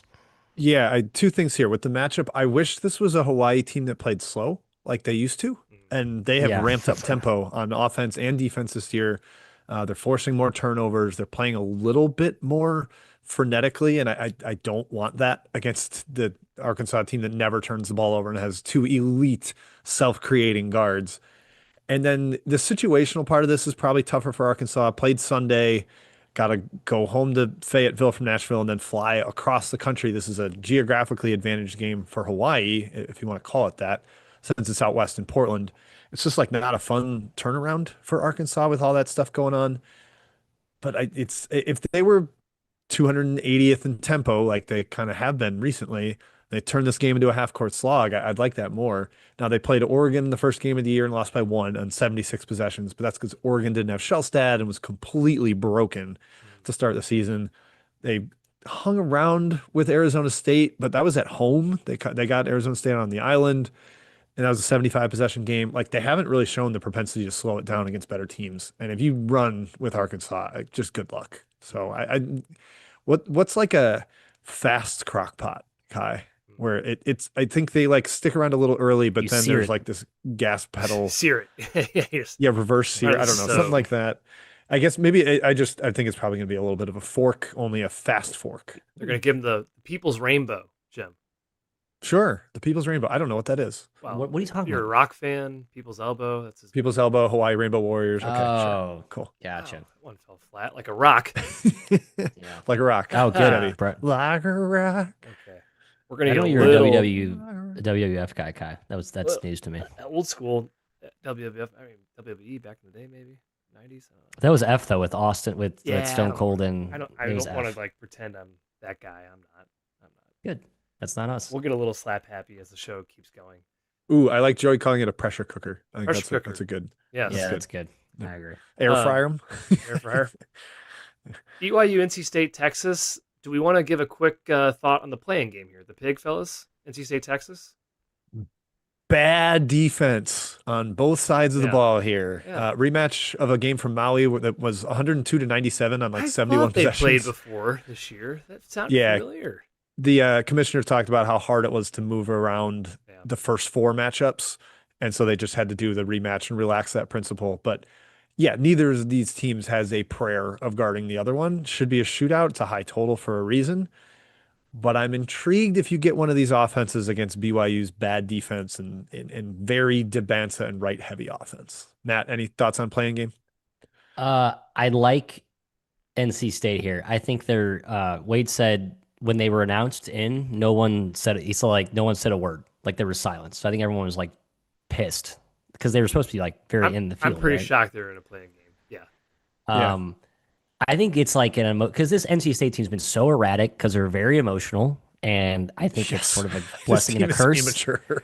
It's kind of like, I would say. What's funny? They have like Darian Williams and like guys who've been around for a while, like guys. Trey Holloman played at Michigan State. They guys that shouldn't be immature, but he's super volatile. I think that's kind of why he left Michigan. Anyway, I think they're pissed off, and I think they roll here. Frankly, wow, they make the proper. I do. A little bit of revenge from the. I think they roll. I lean Texas actually. I think Vokiaitis has a field day inside against them. He had a good game in the first game. They shot 33 free throws in game 1. I think that's going to be repeatable. And I think Texas can light them up from deep again, maybe 16 or 32 from the line, from 3-point line. I agree with Kai. There's better matchup points here for Texas. This is one I'm like, screw the clipboard. Screw the matchup. Texas also does take away the 3. They've gotten lit up this year, but they do prioritize. They are extend. Yeah, they extend. Yep. Yeah, I lean Texas. And then Jim, I like the winner of here to beat BYU. We always kind of see this pig game end up in the round of 32, Sweet 16. BYU is going to have the best player on the floor, and they picked it up a little bit in the Big 12 tournament. But I lean towards Texas or NC State to beat them. Yeah, I do too. I think the potent offenses against that BYU defense that faded hard late in the year. BYU 297th in momentum per Haslametrics, 322nd away from home, 278th in paper tiger. Like there's a lot of things that don't excite me about BYU with this version of them without Saunders to give a little more shooting gravity and open things up for Debanza and Wright. It just makes their shots harder. And while neither of those teams advancing has good defenses, like Dalen Swain's an okay matchup for Debanza if he stays out of foul trouble. Darian Williams, not the worst matchup for Debanza if he stays out of foul trouble. So I do agree, Kai. I will be picking either of those teams over BYU in a little seed upset. I don't know what the line will be, but probably pretty close to pick them. I will too. Both teams, NC State, Texas, terrific shooting teams, skill teams, both really good zone offense teams. And I think you'll see a lot of zone from BYU in that game, which they've sort of leaned on late because they have no depth. So yeah, tough draw for BYU. I think Debanza will score 40 against either team. Yes. We'll see. I'm sure every book will have those props juiced up like 5-6 points, but I do think that's going to be where I lean over and whatever happens there too. Over and the pig winner. You know, it's funny. I was like, oh yeah, let's do the Bart Torvik sword here since February 1st. How bad's BYU? 46th. Okay. What's their defense? Their defense is I think it might be outside the top. Okay. At one point, it was outside the top 200. Like they can't guard anybody right now. Okay, but Texas is 51 with 151 defense, and NC State is 57 with a 217 defense. So yeah, even worse. Texas has lost 5 of 6. NC State's lost 7 of 9. Like none of these teams are playing. They don't want to be here. These teams don't want to be here. I can't. I really am surprised NC State got playing game. That was very surprising to me. Okay, fellas, let's move on. Gonzaga, Kennesaw State. Last time Kennesaw State was in the tournament, which was a couple years ago, they gave Xavier everything they could handle down to the wire. Should have won that game. I think they were up late in that game. This game worries me more than Xavier, Jim. Their matchup against Gonzaga because it's extremely up tempo. That's worrisome against Gonzaga. A high possession game against them. However, Kennesaw State only lost by 11 to Alabama. 19 to South Florida is not great, but okay, another example of a high possession game. I think the Zags defense is too disciplined. I think the Kennesaw's defense is non-existent, and I think the high spread's pretty warranted in this one. Yeah, And, Simeon Cottle had 25 against South And there's Florida no and 20 Cottle. against Alabama, and he's gone now. I don't think Conference USA was very good this year. It was really balanced. I don't think it was all that good at the top. And that's why you get the 6 seed through, who's not really going to blow me away. Gonzaga's defensive versatility is outstanding with Worley, with yes. Tyon Grant Foster. They've kind of had to shift that identity without Braden Huff, who I'm almost positive will not play in the NCAA tournament. He's like doing light on court work, says Mark Few. That doesn't sound very close to contact, much less playing 5-on-5. So I think this is the version we're going to get at Gonzaga. I think EK eats inside, despite Lou and Taylor having some size for Kennesaw. He's just too skilled. He's got too good of footwork. Gonzaga knows how to get it to him, and yeah, a lot of possessions. Gonzaga's offense is perfect for that. Maddie, I'm thinking Gonzaga is going to blow them out. I really like this Kennesaw team like a lot. I just don't like that this version of Gonzaga is actually very well suited to avoid like a major upset here because you're right. This is the athleticism of their wing with Grant Foster and a mostly healthy Worley and a Senti. Like they are very good defensively, especially kind of that 2-3-4 spot. Oh yeah. Which is I think huge against Kennesaw State, which basically leans on these kind of big playmaking, heavy pick and roll. RJ Johnson's like a fire hydrant league guard. They are, like I said, Kai, they are a get off the bus team. They are an athletic team. This is not going to be like a men versus boys situation. It's just going to be like one team's probably more talented and just a better operation than the other. And because Gonzaga is not like a soft, unathletic team like you might perceive them from years past, I think it's a tough draw for Kennesaw. I will be on Kennesaw, though. I do think it's too big. 20 and a They half. can make some 20 and a half shots. points. A big number. It's huge. Yeah. I will be on Kennesaw here. We've reached this point in the show, Jim, where we get to talk about our Missouri Tigers. Are you excited? So many fun angles here, though, guys. A lot of fun angles here. Remembering my fate of Gonzaga last year when Georgia was down like 34-3 to start the game. Crap like that. Yeah, let's talk Mizzou, Kai. Hey, it's in St. Louis at least. Yay. Huge. And yes, people are up in arms about that. Well, suck it. So it's 2 hours away. It's not like it's on campus. Yeah. Get this. This one opened up 2.5. I hate betting on the Tigers, but I took it. And I told people I wouldn't be surprised if Mizzou ends up a pick in this one because of the fact that it's in St. Louis. I think more and more people will talk about them in this game. I'm curious to hear what you guys think. I think they can match up with Miami inside, Matthew. I think they can take away Renew. Their rim defense is very good.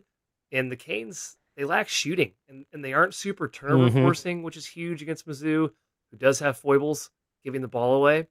And also, finally, after playing freaking Drake and freaking Princeton, Mizzou doesn't get an intricate offense against them. It's fantastic. We have like a team right here, like a team that's physical, just like us. But they get a staff who worked with Dennis Gates for 2 years and knows. I am a little bit worried about that. Yes, CY Young is on staff. CY was on staff for how long? I think that's like, from the start. Yeah, from the start. Yeah. So, and Jai Lucas talked about that, and you also had the fact that Jai Lucas coached Mark Mitchell at Duke. So a lot of fun, like kind of like past crossover endeavors. Game is at Enterprise Center. For those who don't bet, if you did, you would know that betting the under at every game played at this venue is a good proposition. Miami can't shoot. That's not going to matter at this venue because I think they're just going to brick and go chase the glass. We'll see how many offensive boards they get against Mizzou, whether they're in man or zone. I think this game's kind of ugly, actually. Like a really gross game. It got bet down to 147. Yeah, 4 points. Is that favorite Miami or Mizzou? I don't know. I was not very impressed with Miami, frankly, in the ACC tournament. I was kind of wanting to bet Mizzou here, but I just ended up being like, I don't know. We'll see. You're 0-7 on Mizzou, is that right? I'm 0-7 this year betting on Mizzou out of respect for my friends and my family. I will not be financially involved in this game on your behalf. Thank you. You're welcome in advance. Thank you. Good. Yes. Two like overarching, like one fun, one good story. The point guard matchup, Donaldson versus T.O. Barrett. Kai, how much floppy hair can you have on a court? Like, that's going to be incredible as those two guard each other for 94 feet.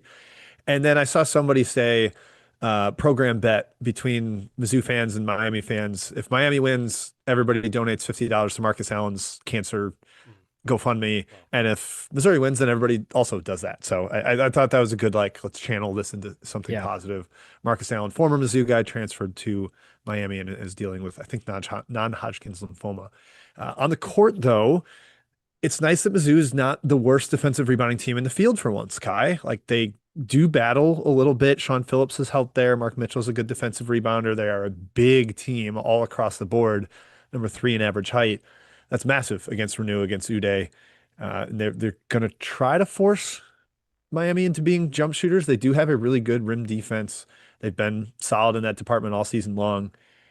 I still lean Miami. I don't fully trust the Mizzou staff to have the right game plan here, and I like Matt's Why? point about CY and Co having some inside insight on Because that. Gates on that runs staff. good like stuff. He has like good like kind of secret sets that he runs. He That's like has good to know. a few sets up his sleeve, man. I'll give you that Yeah. one. He has some tricks up his He sleeve. doesn't does. run good offense. They run some of that cyclone where they get the backdoor back screen for a layup on the baseline. They get some lobs for Phillips. Also, Kai, maybe what I'm doing is picking Miami because I get every Mizzou game wrong. That's fine. And that might reverse jinx Mizzou into winning. I'll bet Miami and happily emotionally hedge.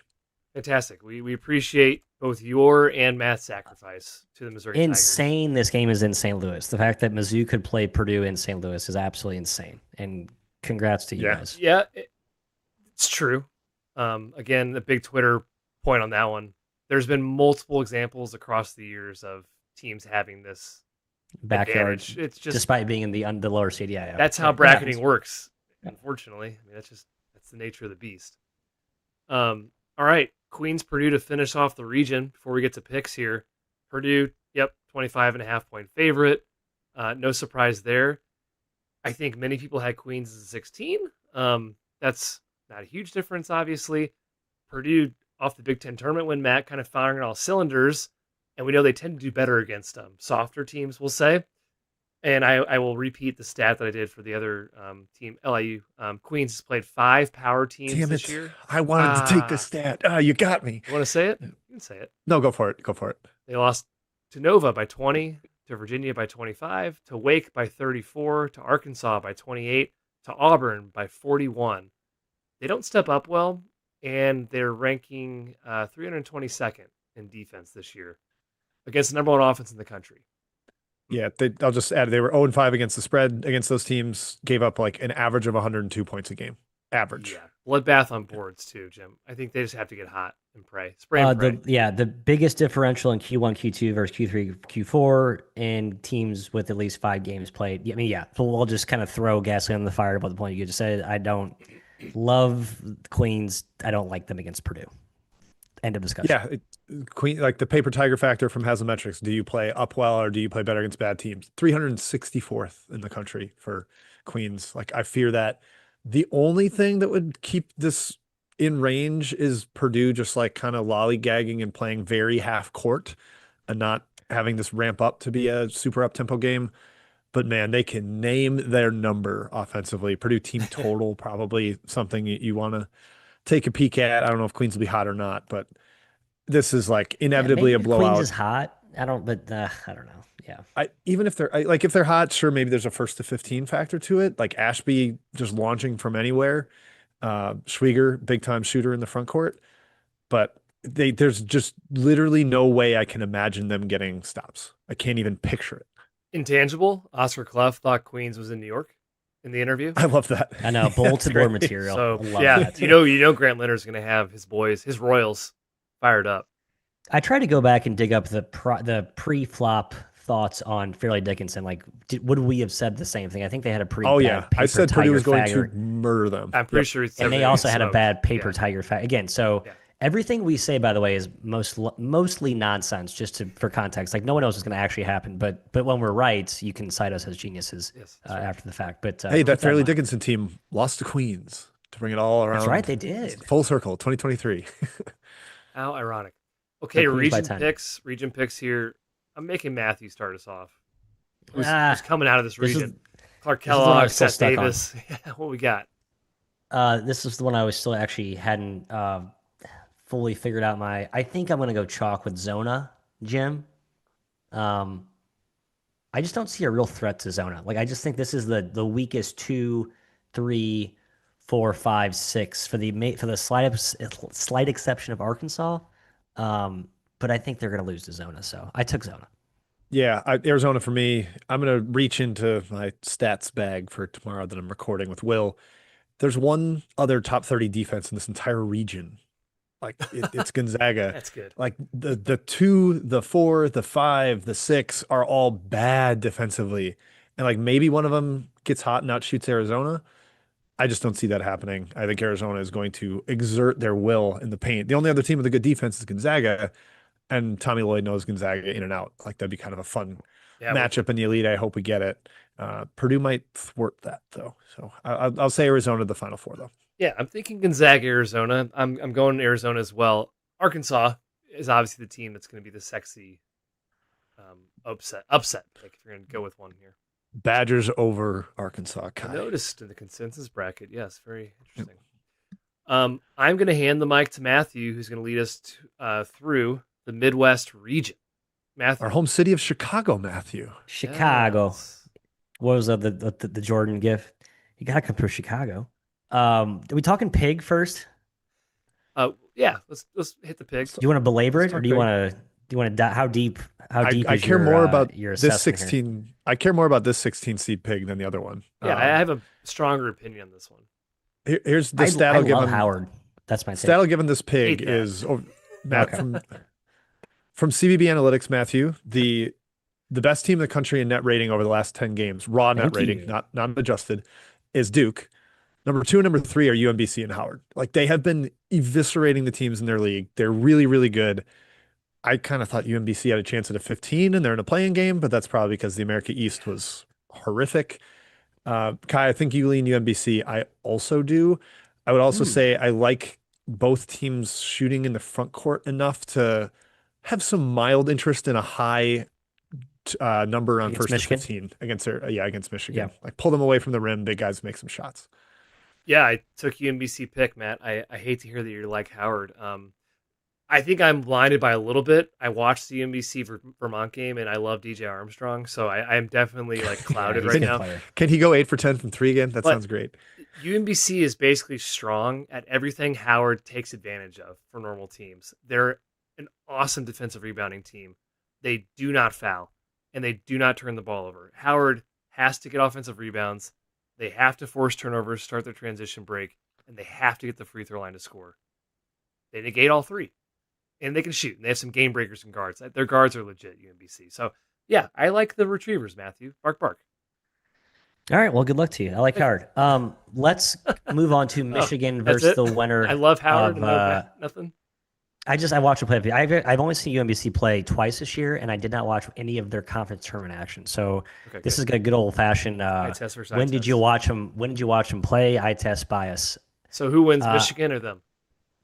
I think Michigan probably squeaks by both teams. Okay. But Jim's point's right though. The fact that these two are very like perimeter oriented could actually give Michigan a little bit of like annoyance to start. But I just don't see anything like. No, Michigan's winning. Let's go to the 8-9 game. Georgia versus can we say our Billikens? Or have we disowned them with their recent foibles coming down the stretch? Losers still of love 4 of them. their last. I do I too. believe you can go to Stay Mizzou aboard. and appreciate SLU. We're not rivals. Same. Helps that I've my heard brother there's went a- there, but yes. I've heard there's a riffraff in that neck of the woods, but I'm a Billy boy through and through, and I actually like this matchup. I feel like SLU was kind of matchup dependent, who they got and how much I'd like them to win first round. Georgia very up tempo. Yeah, they do have some size up front, but like really they're built in a not like all that similar to SLU, but much more like open floor pressure. Try and force turnovers, attack and transition. This should be a fun game, like a very fun game, late night. I think one of the last games to go off Thursday. I think SLU wins here, Jim. +3. I think they get it done. Yeah, down to 2.5 mostly. I like SLU as well. I think Avila can pull Cyril away from the rim. Really big playmaker. I thought SLU actually kind of found it in the second half against GW, who's admittedly terrible in the second half. Dayton has been playing well of late, and they got him with the tip in at the buzzer. I like SLU. Dayton's just a good team. Yep. This is ugly and not exciting to say, but I like the under. Georgia played a lot slower. Georgia played a lot slower in the SEC. They were 9th nationally in possession length in the country, but fourth in the SEC. When they got in there, they kind of slowed things down. They had some longer defensive possessions. I don't think this is going to quite turn into the insane track meet that most people are expecting. 170 total would indicate. But I like SLU being able to spread them out. They've got some bigger guards that I think they can pick on the smaller guards. Like they will post up Deion Brown. They'll put him inside. They'll post up Amari McCautry at times. And I think that's a nice little matchup advantage for them. SLU's fairly switchable 1 through 4. That means catchings is not like some crazy mismatch for them. So I actually like SLU here, Mr. McEwen. Yeah, I understand. It's still 2 top 10 tempos offensively, so I do hope we get a lot of scoring. I think it's gonna be a really fun game to watch. I do think Avila has a huge advantage pulling Cyril away from the hoop. I think you mentioned that. Like that's going to be a big matchup point, especially his passing ability and also sneaky quick. He's got a little wiggle to his game. Yep. For the nerd standpoint here, Matt, Georgia's transition defense, elite for synergy. And they have the athleticism and I would say physical edge on SLU. And SLU has some athletes. Thames is a hell of an athlete. I think Georgia has a little bit more. But with SLU's offense, their shooting ability, and my last point, the better coach. I will go with Josh Schertz in a 1-game sample size here against Mike White. Yeah. Oh, last 2 little things. SLU doesn't punish Georgia's defensive rebounding, which is sort of a problem because Georgia's terrible at it. And then I also almost like that SLU lost a game early in the A10 tournament because Robbie Avila's got the plantar fasciitis in his foot. Yep. Give him an extra day. I'm okay with that.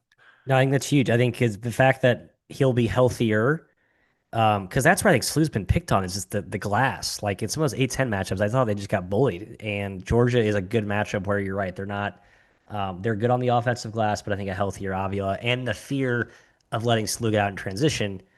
I think if you're White, to your point, Jim, kind of slowed it down late, probably actually works in SLU's favor. Good chess match stylistically here. I'm actually anxious to see it. As I mentioned before, Mike White, associate head coach, Abernathy, who was a longtime disciple of Dusty May, who is doing yeoman's work. If Georgia plays Michigan next round, that'll be a fun little mentor versus mentee matchup there. May was on his staff, and apparently May and Josh Schertz are like best friends. There's a very whole close as thing well. there. Yes. Yep. Let's move on. Texas Tech versus Akron in the 5-12. Tubin Mac. Shout out to the Zippity Doodahs Kai. Do we feel bad for Texas Tech? Yes, we do. They played on it was like Disney on Ice, the fake court in the Big 12 tournament. Christian Anderson got banged up. Watts got banged up. They're already down Toppin. I think they'll be fine. I mean, obviously Toppin's out for this game, and we've seen their offense can be prolific even without him, but they have lost 3 of their last 5, kind of limping in here, but not maybe, Akron, the current version of Akron, like we're going to spread and shred you, probably works in Texas Tech's favor. I think Tech's going to win here comfortably. As much as I like Akron, wow. Yeah, I do. I think it's not a good it's a bad matchup for Akron, frankly. Just a better version of what they are. That's kind of what I think. See, I think Akron got really fortunate with their 5 in this game. Just like a brittle 5. I can see that. Yeah. Tech will not overwhelm them with size. I think that was their biggest weakness because they're very, very small. And with no Toppin, I know Texas Tech still has some big guys, but it's not the same. They're not going to play through the paint against Akron. They're going to shoot threes. Now, Akron does pack it in, and that makes me a little nervous, but this game's also very susceptible to variance because of that.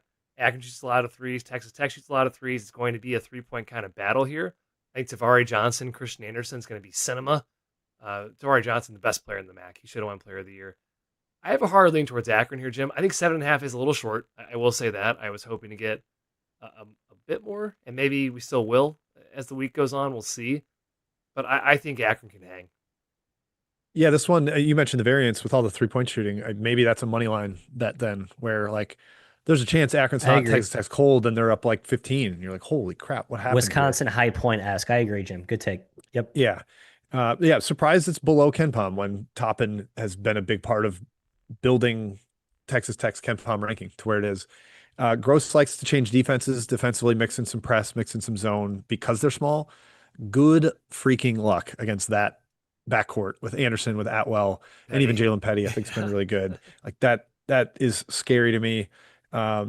Texas Tech's defense is going to play heavy drop coverage. They take away ball movement, like their 6th defensive assist rate. So Akron's ball movement isn't going to win much here, but Akron has like real individual creators, Tavari Johnson being the the top option there. I think you can see a lot of points in this one that it's just, or it's you're at the mercy of 3-point shooting because there's going to be a lot of shots going up from deep. But I think both teams have routes of scoring efficiently. I'm just going to side with the better backcourt, which I believe is Texas Tech. It does sound like Anderson's fine, by the way, Yeah. from his Yep. groin slip, and Lawan Watt's also okay from his little ankle issue. So Texas Tech should be full strength, other than Toppin. Yep, I agree. I came away with the not gonna, and again, this is one of those where like Kansas, team that's injured or banged up or limping in terms of health, the extra day off playing on Friday is pretty huge. This is one of those Friday slots. Um, let's move forth. Alabama, Mr. McKeon playing Hofstra. Big news today out of Tuscaloosa. Oh yeah. Some Puff the nefarious Magic Dragon, baby. yes, a lot of it, Jim. A full pound. Like if you Full can, pound. if you can like lift weight of the That's a lot. of the, If it's a full LB, if you're not measuring in ounces, if you it's a can lot. pick it up at the weight room, if it's on the rack, that's how you know it's a lot. Unclear if Aiden Holloway is playing. For those who sorry, real tongue in cheeking. Right now he's out of school. Can I don't know if this is public, but per Trilly in the Discord, this is why you should join Basket Under Review, folks. Sign up. He will not travel with the team. He's Not even already traveling. Hard to play technically if you're not there in person. Yeah. So, Yep. I mean, is he there? I know people were kind of doing the kind of like to look for like the Ewing theory. I feel like that's important. He's probably their second, third best player. Maybe his impact is maybe depending on lineup mix and matching. Maybe they're fine without him.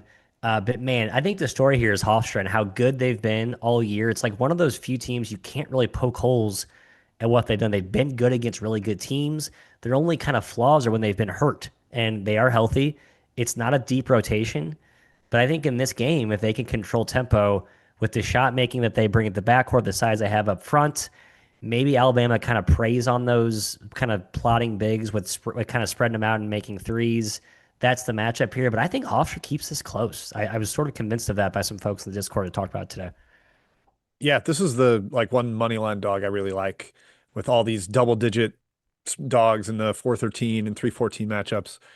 I just love that they slow it down. They've got two gigantic centers in Sunday and Onuetu that can battle Sherelle inside. And you do not get layups against Hofstra. They're elite in 2-point attempt distance, number 6 in the country, number 3 in the country in 2-point percentage defense.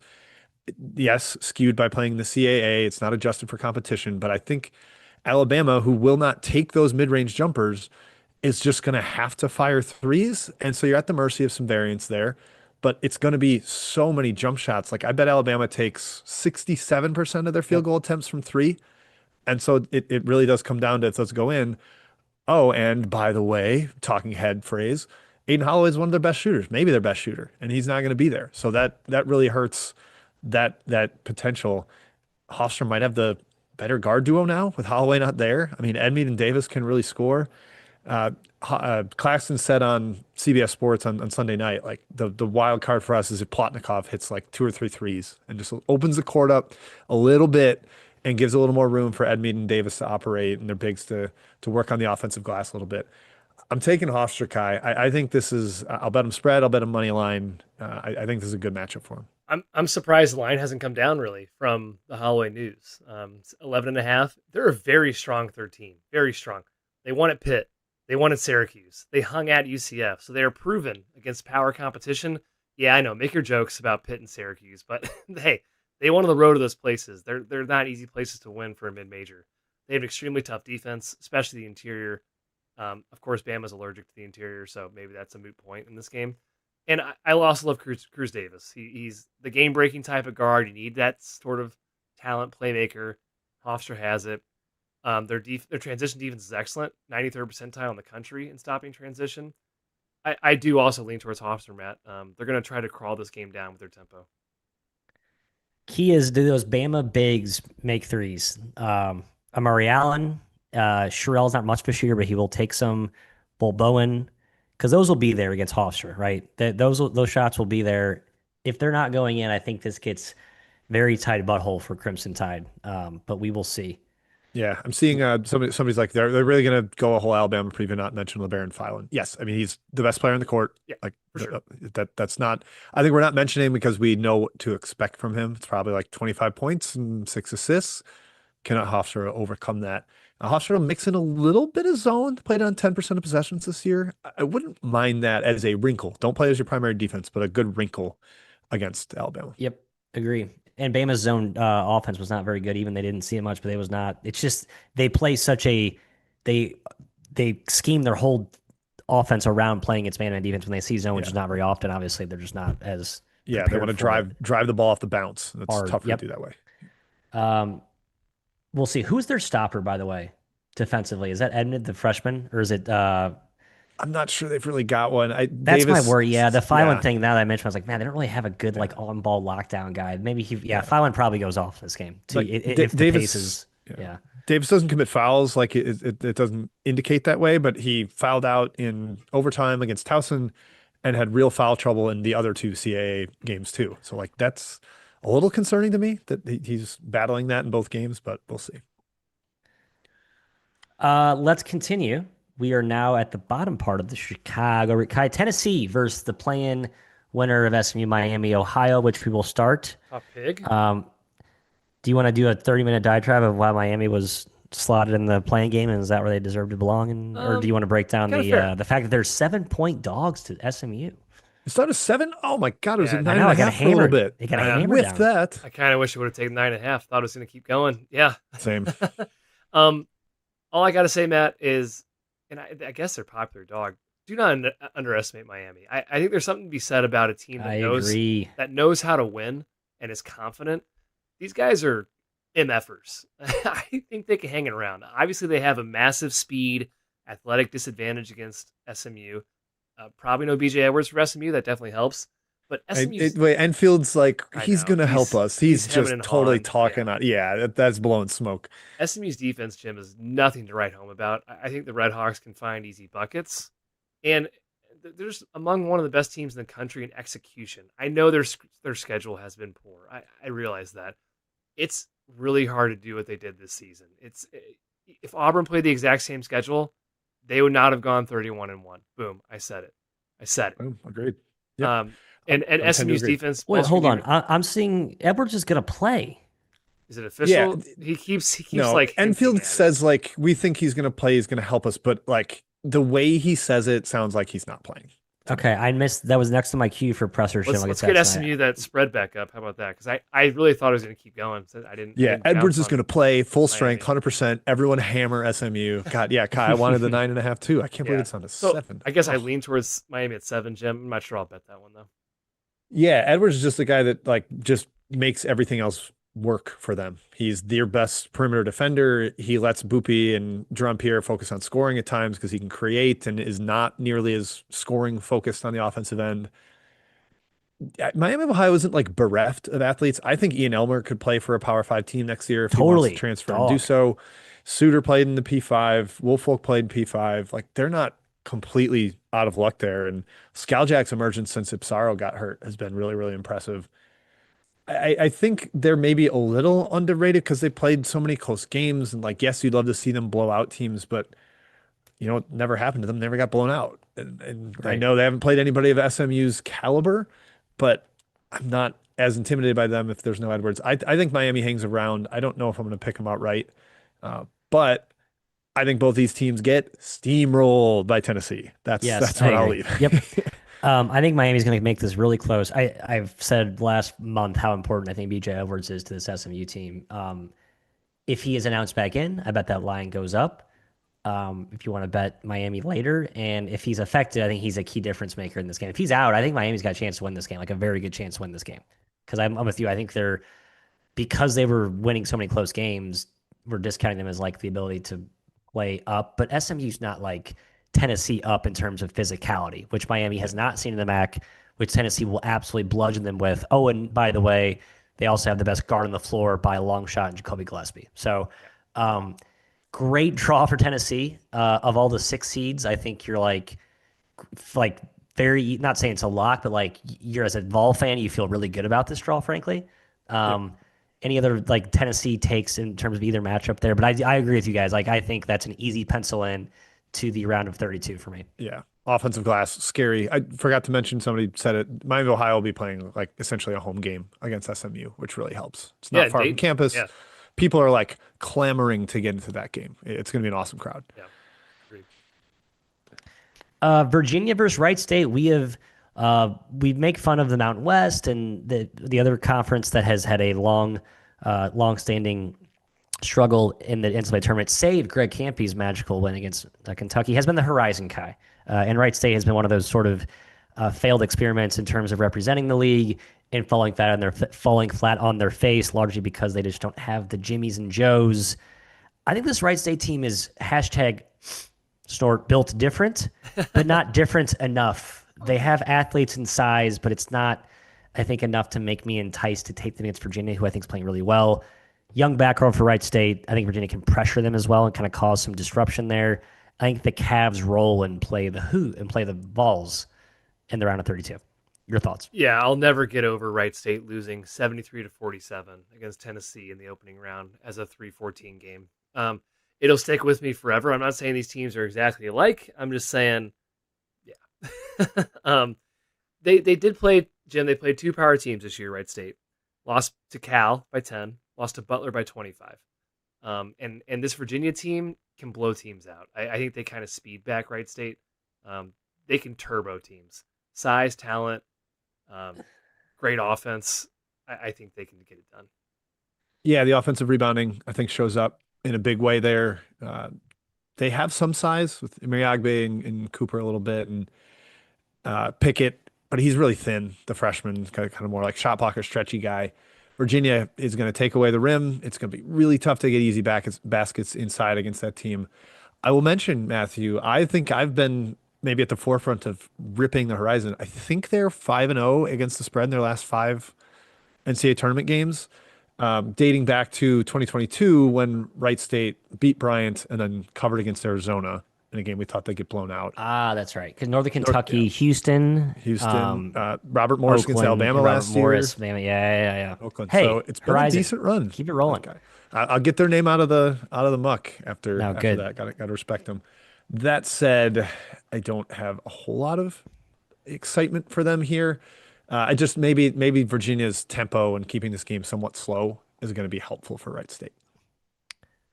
Yeah, I think those Horizon recent precedents, either teams that play zone or teams that are physical, like Robert Morris was last year. I think this Wright State team is maybe not that physical, but close, and that was a big thing that Sargent tried to do, taking over from Nagy, who had a bunch of skill offensive-based teams. He wanted to get more balanced. That's why I think they've kind of prevailed in that league this year. All right, 7-10 here. God, I love that we live in a world where Santa Clara is a 3-point dog to Kentucky. Shout out to Herb Sendek and what he's done this year and how fun this team is. Another one where I'm just like, yeah, I'm sorry, Kentucky, but I'm rooting for Herbie Herb and the Bronx Kai. Do they have a chance here? I'm obviously, if it's a 3-point spread, they have a chance. But like matchup wise, do you see any advantages for Santa Clara, who has shot makers, they have talent, and they have size? One of these SWCC teams that, if you look at that conference overall, they're always like every team is top 50 in size because you have to compete with St. Mary's and Gonzaga. So size wise, you could argue the bigger team is the Bronx here. I think they can hang. Short spread was the first thing I reacted to, and actually I saw it touch 4.5. I think at some places, and I should have grabbed it. I am kicking myself. I'm still probably going to take Santa Clara, Jim, at 3.5. They're big, they're bad. They can go toe to toe with Kentucky on size, like Matt mentioned. Rebounding edge, I think they have a decent defense, and they're just fun. Mahi, Hammond, Graves. It's a really fun team. And Kentucky's ball screen defense, it's pretty average, and that's kind of Santa Clara's main function in the half court. So I'm leaning Santa Clara. It's probably my heart more than my brain here, but I'm going to back the Broncos. Yeah, I lean their way too. I still just am not overly sold on Kentucky because they Not go sure. down a lot. They go down big a lot against quality competition. You can make a real case that the best pro prospect playing in this game is on Santa Clara. Pro scouts love Alan Graves, and Jaden Quaintance is not playing. So I don't know that Kentucky's got a better pro, always a better college player for sure. But yeah, we love Pope, but there's some familiarity going back to the WCC days at BYU. I think that maybe helps the underdog a little bit. They're not going to be blown away. Now, this is the complete opposite kind of a team that Pope usually has. It's not like super offensive built. It's a little more defensive, athleticism based. I still like Santa Clara, man. I just think they competed very well with Gonzaga. I thought in that title game, I know they got triple swept by them, but they competed in a lot of those games. They beat Gonzaga last year. I'm going to ride with the Broncos as well, Matthias. Yeah, I have nothing invested here. To be clear, that Cam Williams came back, played a little bit for Kentucky. I think that helps a Does little bit. I help. know that, yeah, Need the shooting. They just didn't have they a ton of it. didn't play a lot, but he did play. And I know Kentucky's injuries has been kind of the bugaboo that sort of made them a tough riddle to solve all year. I just have had no read on that team. Like I watch them, you guys probably watched the Mizzou game. Like they looked really good in that one, but they can play up, they can play down. Yeah, it's a tough nut to crack. Even Kentucky fans would probably tell you that too. So Good they have live been betting very good in team. second halves. They've been very good in second halves down the stretch. Pope's been terrific in crunch time. So maybe Santa Clara sort of kind of hanging on to their seatbelts there late. All right, last game here in the Midwest, which I think, frankly, is a total runaway. I mean, the spread's 25 points, but like, I'm not surprised it got bet up 2 points on the opener from 23. I think it might close 27. Iowa State against Tennessee State, the Fighting Nolan Smiths. Shouts to my guy Nolan, first year there in Nashville, winning the OVC crown. They have quote unquote talent, Jim, by OVC standards, but this is Iowa State. And just look at what Iowa State's done to teams in the middling to low end of the spectrum the last 2-3 years under odds. Some just wild scores. And I think if their pressure is like even at like an 8 out of 10 in terms of intensity and energy, this is like a 25 turnover game for Tennessee State. Yeah, Tennessee State led the OVC in offensive turnover rate, but they're not playing anybody remotely close to Killian Toure, Tamin Lipsey, even Josh Jefferson with his hands in the front court. Smith was on the CBS Sports show after the selection show, and they're like, all right, what do you do against Joshua Jefferson? And it was like, good player, got to make him uncomfortable like we do every game. Like, I don't know if he just hadn't prepped yet or if he's trying not to reveal anything. He was very laid back in his interview, but it did not give me an overt amount of confidence. Tennessee State cannot shoot. They play a lot of iso ball, 331st in assist rate. Good luck against the individual defenders of Iowa State. The scheme as well. They've got size at the rim. I think this is a runaway too, Kai, where it is a big number. It's only 21 at KenPom, so 25.5 in the market's telling you what they think of Iowa State. I agree with that movement. I think this is a blowout. Yeah, I do too. And Iowa State last year against Lipscomb, 82-55. That's kind of what I'm expecting in this one. They destroy low majors. They've done it for years under Otzelberger. Top 5 defense, excellent offense. And I'll repeat what you guys said. Yes, Tennessee State's athletic. They're talented. I don't know how they're going to score because they can't shoot. Ball handling is going to be a huge issue. And they live in the mid-range. I don't think that's going to cut it against Iowa State to live in the mid-range. Yeah, they're one of these teams. They don't have like a true point guard. It's like a lot of like 6'5", 6'6", like athletic wings. So like, kind of positionless, which is great. I like that on paper. But like that's not. You can get away with that. To your point, against OVC caliber pressure, Iowa State's just a different animal, man. It's just totally different. Yeah, they score off their defense, like steals. Yep. And Iowa State takes really good care of the ball. Region picks here. I'm going Michigan, and I'm not really going to hesitate on that. I feel very confident. Like I know Iowa State, you go back and forth in terms of they struggled at times in the Big 12, sort of exposing that they're not always as dominant when they can't exert their energy, superpower, Kai. But I do think they played really good in the Big 12 tournament. Kind of made me second guess myself. I think the Wolverines got a nice draw, though. I think a lot of teams they match up well against, and I think the kind of close calls. A lot of shorthanded teams in there. Yes, and that too, injured teams. Especially now with the Alabama thing. Michigan, Dusty May, Final Four. Congrats. Go Blue. Me too. This is the weakest region, I think.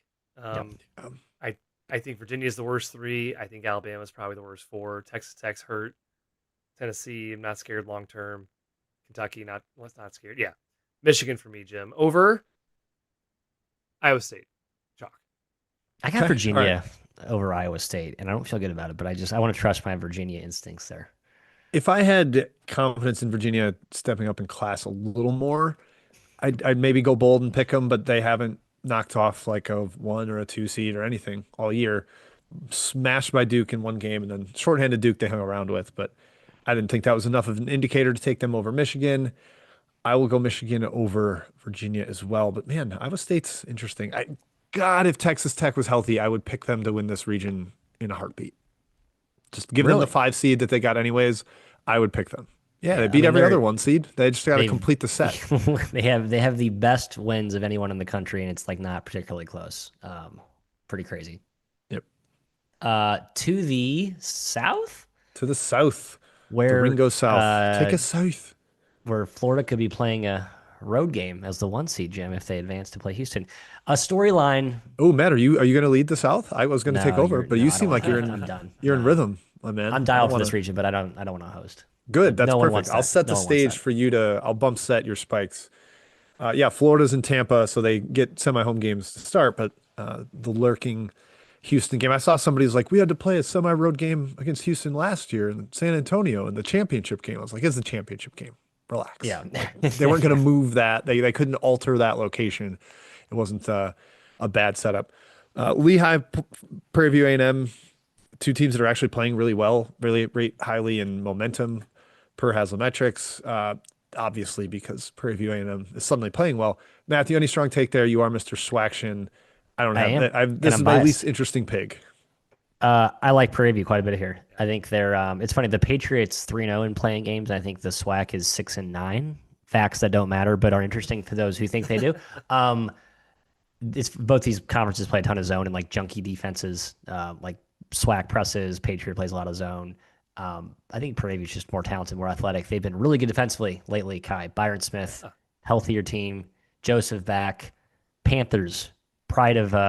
Hey, if they win and then beat Florida, they'll be playing a home game too in the Sweet 16, just 30 miles west of Houston. How about that? Would be a storyline for the ages. Prairie View is a home regional. Oh my goodness. Oh my gosh, the headlines. I'm on Prairie View. Yeah, forced turnovers, athleticism edge, pressure, Panthers.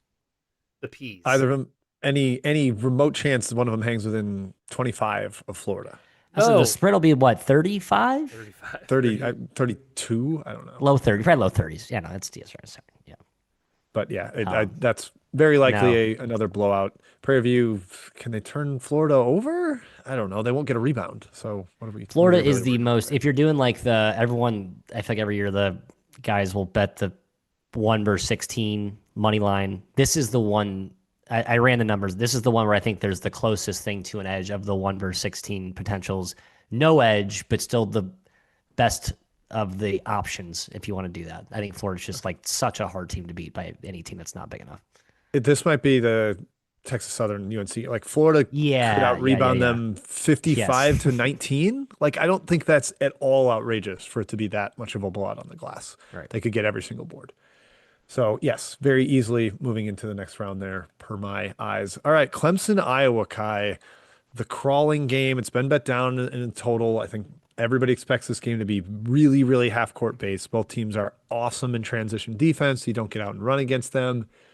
Clemson just lost Carter Welling to a torn ACL. Pretty hurtful of their high-low offense. But Iowa's 313th in paper Tiger factor, 337th away from home. Like they've got some things going against them too. Problem is, I just come back to, as much as I respect Brad Bonnell and his staff, Ben McCollum and Sturts in a low possession game, I kind of just lean Iowa there. Yep. Yeah, 2 solid coaches I respect, 2 teams I respect. I have a weird lean to Clemson. It's not sexy. It's the least sexy pick. Maybe that's why I like it. I think they're a lot tougher. They handle the ball well, just key against Iowa. I do love Sturts, Matt, dictating in March, like controlling the game. But Clemson has an excellent one-on-one defense. They're athletic. They're quick. I think they can hang with Sturts and kind of make him at least a little uncomfortable. I kind of hope this gets to +3. And I'd jump on Clemson at +3. Yeah, these are actually 2 of the 2 elite ISO defenses. Iowa especially, but Clemson as well. They have some they're really good defensively. I think you saw that even in spots against the elite ACC teams.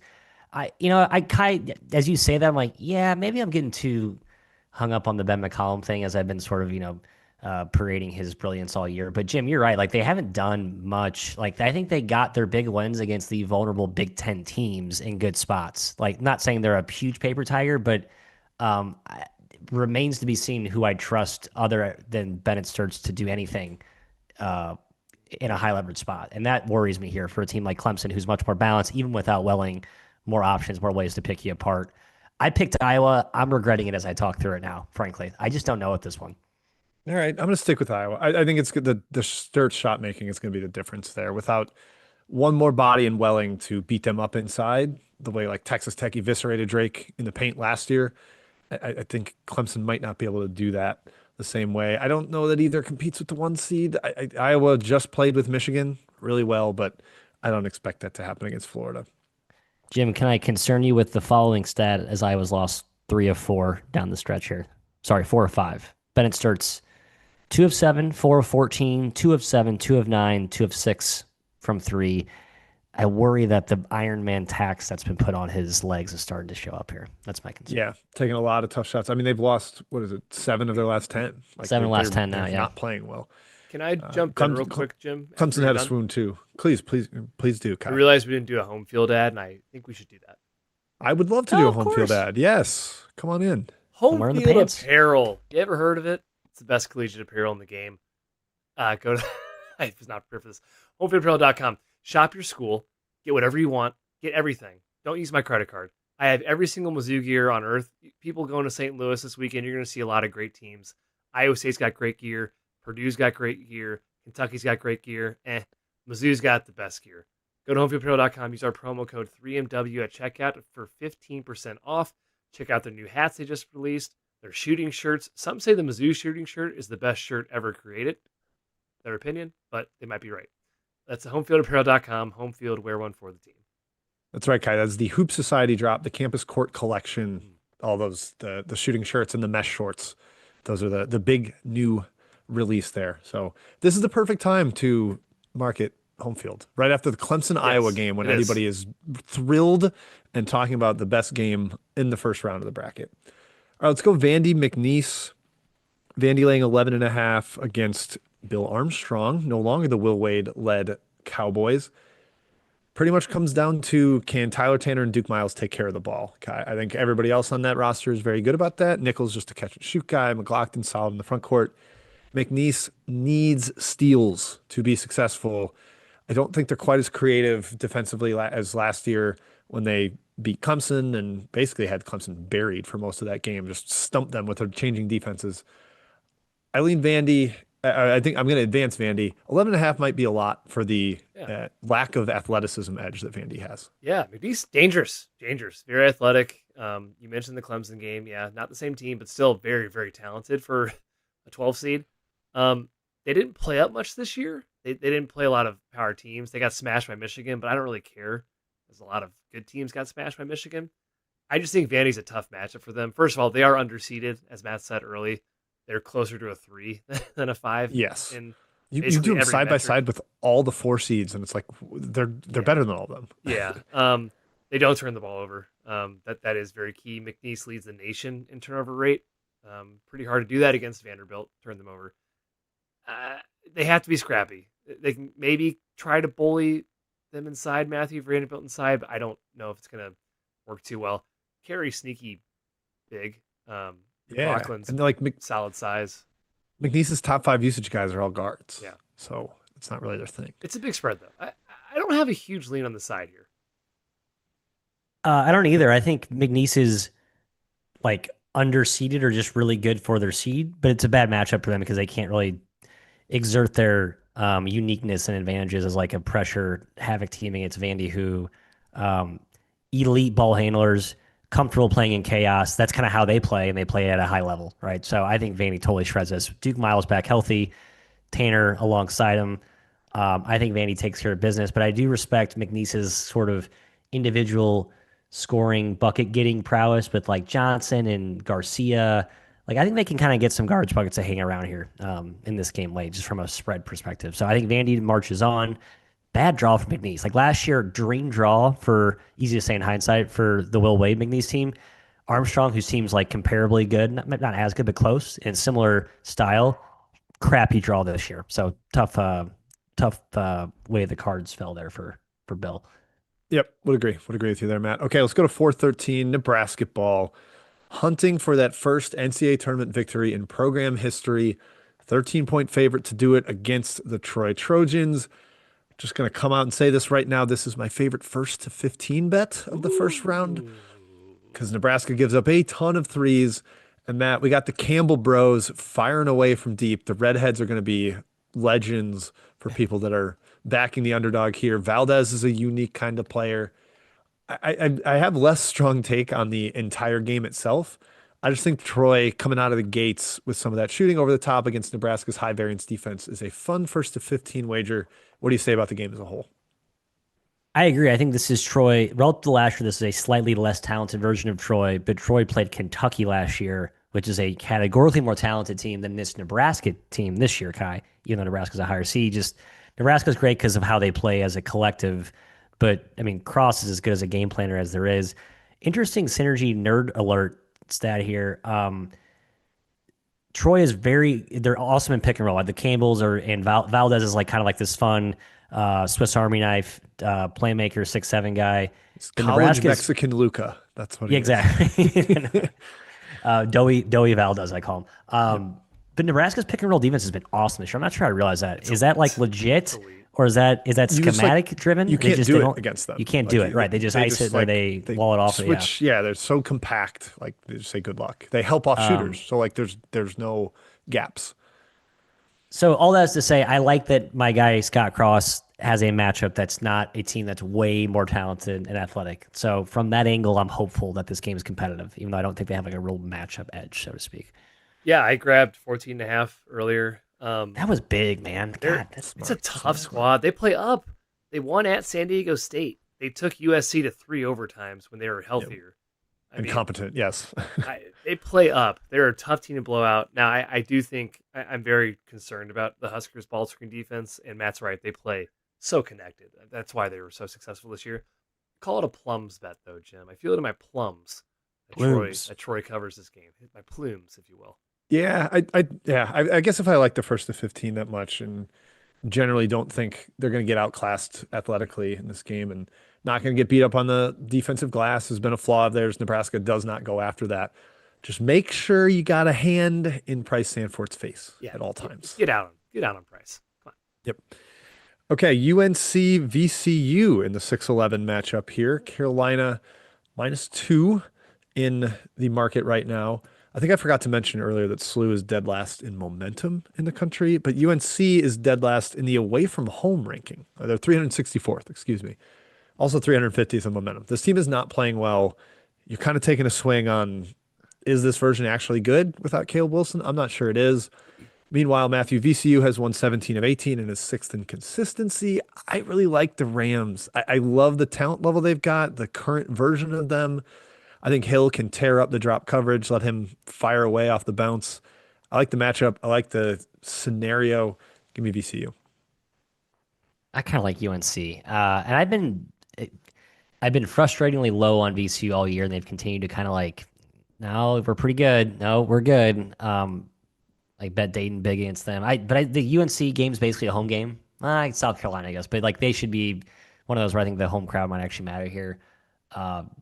I mean, VCU, though, outside of the Seagull are not as dominant either against elite teams, a little bit less proven. I don't know, Kai. I like UNC here. Gut tells me I feel like they play up here. But matchup-wise, I don't really see a huge edge either way, frankly. And no Caleb Wilson. Like, that's kind of confirmed at this point, right? We're not going to... he's out for the year. Broken thumb. Done. Yep. Yeah. I think this line's kind of short. That's what I said, too. I was like, 4, shouldn't it? Size, talent, I don't know. At VCU, they beat Virginia Tech. They hung with Utah State, with Mexico, with NC State. They hung in, yeah. They got blown out by Vandy. I'm not going to hurt them too much, I suppose, for that one. Tar Heels play well without fouling. That's key for VCU's offense, getting to the foul line. I think Martelli's probably the coaching edge for me.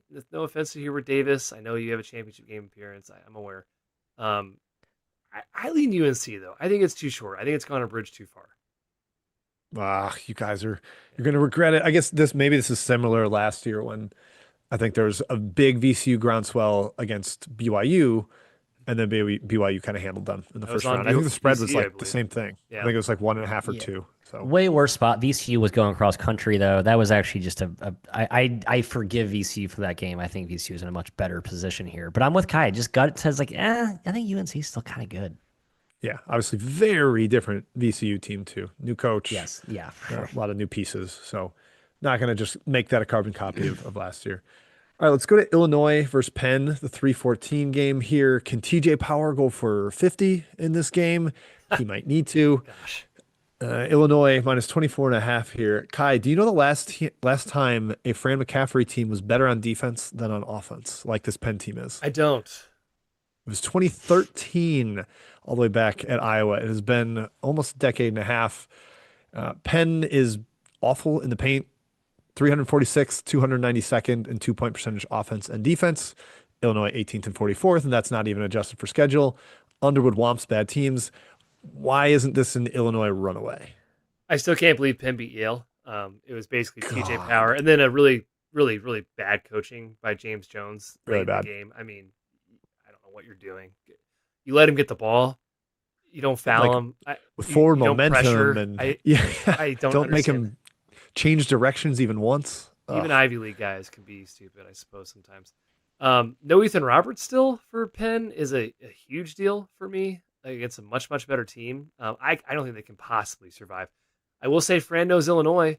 He's coached against Brad Underwood a time or two, but his team's going to be spraying and praying from deep. Illinois, plenty of big bodies to throw on Power. Plenty of bodies to throw on him. I don't think he's going to have near the game he had against Yale. I don't know how Penn stops them, Matt. I really don't. No, Penn will not stop them. That much I am certain. It's funny that we have Illinois and Nebraska, the two Big Ten teams that kind of are kind of step brothers in style and vulnerable in the same way. But so again, I think good for Florida, frankly, and good for teams playing against them. I think they have upset risk, but just this draw, like versus any other 14 seed like North Dakota State or Kennesaw State, and even Wright State, I would be a little more like, I just think this is a men versus boys situation, even if Power goes for 45. But I just want to note that I feel like Illinois and Nebraska, those two teams that because of how they defend, they're not super athletic, but they are long. They will give you threes. If you can get hot, I think you have a chance to at least compete. But man, the gap in talent here is enormous. I just don't think even with like a Power Messiah out of body experience, this game's gonna be that close. Yep, especially if Roberts is still out. And is that confirmed? I know he's got the concussion symptoms. He didn't even travel I to the saw it IB was Not like tournament. dicey. I don't know. Yeah. Okay. Questionable. Yeah, I wouldn't expect him. It's a Thursday game, so it's only a 3-day turnaround from not even traveling to the IB tournament. That's not great. He's going to try to practice. I feel like that's a violation of the protocol. Are you supposed to like do it the Yeah, Follow- you test out follow the the protocol protocol. before you. Yeah. But yeah, Illinois just has drilled inferior competition most of the season. Basically, Colgate and UTRGV accepted. They've taken those teams out. Penn played Villanova, the only top 50 team they played all year. They lost by 27. I don't like that. Okay, two more games. St. Mary's, Texas A&M. Matthew, forgive me if I am having deja vu here, but St. Mary's laying 3.5 to an SEC team with a first-year coach that plays a little unconventionally. Is that not exactly what Vandy? happened against Vandy last Yeah. year? And St. Mary's was able to squeak that one out in a low-scoring game. I think they won by 4 and covered also. Is that going to happen again here? I see a couple little matchup edges on either side, Matt. I'm going to see which ones you focus on. I'll kick it Wait, to you. Jim, that's funny. I missed you led me to the wrong Oasis because I was going to mention the fact that Vandy this Vandy year, did cover. year two. Vandy snuck inside the number last year. But this year they played Vandy St. Mary's and Vandy eviscerated St. Mary's in the Bahamas. And obviously it's a different Vandy team. Yeah. St. Mary's guards are still cleaning their pants from what happened in that game. Right, but that's my worry. I just don't think this St. Mary's backcourt is awesome as Josh Dent has been. Like, I mean, I can't believe how good Josh Dent's been this season. He's totally like without him, they're not anywhere near this point of in just any, ranking or metric or just in the contention for the tournament. I don't know if he's seen the pressure that he's going to probably see with A&M. Now, I think there's some kind of misconceptions with both these teams. A&M has a couple like big bodies up front where they actually can hold their own inside. I mean, St. Mary's will have an edge in that way, but I think with AG is such a physical force, kind of like the heart and soul of that team. I think he actually is a good neutralizing. And I also think A&M's half court offense has been pretty good. Like Bucky runs good stuff. Like they don't need to get transition threes or off steals to score. They actually can score just running some sets and playing kind of in continuity stuff. I like A&M here. I can't believe I wound up on that island, Kai, but I kind of like A&M in this matchup. I like him a lot. In fact, I'm Oh, kind of afraid or surprised St. Mary's is favored. I understand Ken Pom, but I don't think they can handle the pressure at all. I think they're going to crap their pants again, like Vandy did. It's a big juxtaposition in styles. I'm very excited to watch this. If you struggle with turnovers and you see pressure all game against A&M, I watched what they did to Auburn and other teams in the SEC. That's scary. I do think the Gales clearly have an edge inside, but I agree. Rashawn AG, he's big. they have they have big guys, and they've played bigger teams than St. Mary's in the SEC. It's not like this is their first game seeing size or physicality. Yeah, I like A&M. I'll be betting them 3.5. Yeah, I think the like McKeever, Wessels, Morauskas front line will give them trouble. The SEC doesn't have that many of those, but like they almost won at Tennessee and they got out rebounded 60-35. Like they can still win even if they're getting smashed on the boards because they're probably going to win the turnover margin. They're going to shoot a lot of threes, keep it somewhat high variance. And they didn't even shoot the lights out in that Tennessee game, and they were still there. As pointed out by, I believe it was Fatty Man in the Discord, a St. Mary's fan, they have been legend. very bad away from home. 359th per Haslametrics. They got embarrassed the other time they played SEC athleticism against Vandy. But Texas A&M is way low in momentum. They are not playing that well. And 321st in paper tiger factor, where they've been better against worse competition. This one has pulled me in multiple directions. I think ultimately I'm just going to side with the line and take A&M 3.5. Like if this was 2.5, I might even take St. Mary's, but over possession, I don't think I'm willing to lay that. I laid 3.5 last year against Vandy, and I came up short, I think, by the half point in that one. So it's a tricky game with I was a very shocked to big see stylistic clash. yeah, as I said, it's the most fascinating like Jekyll or the black and white difference in terms of style, clashing styles. St. Mary's per synergy, nerd alert, like very good against press defense. Like their pressing offense has been very good. I'm trying to like, kind of parse through who they played and when they played them. That I mean, they feels didn't. It wasn't good against Vandy. I watched that it was game, and they gave them a bad. That's what I'm saying. 17-0 Like it run was early. and it It's was like like, and it was shell shocky. And I know that Dent's way better now than he was then, and maybe that helps. But still, I think A&M can replicate some of that discomfort that we saw in that Vandy game. yep. All right, let's finish it out. Houston and Idaho in the 2:15 game. Idaho, the sneaky run through the Big Sky. I don't know if I love them here against a hyper physical, very experienced veteran Houston team. Kai can Idaho, the Vandals, stand up to the physicality? They're getting 23 and a half at last I checked before the show. But matchup or spread type stuff, what are you seeing? Yeah, I kind of lean towards Idaho on the spread. Top 5 defensive rebounding team in the country, and I would hate the world not to know Brody Roberry. He's a unique snow monster of a person. They're not super small. They can kind of handle the ball. Both important things. Matt, you smiled when I said I kind of lean Idaho. I do worry how Houston can decimate teams. Like it could be like an 83-38 type of game where Houston just says no, closes the door. But if it keeps ticking up, Houston keeps taking money. I'll consider a little bit on Idaho.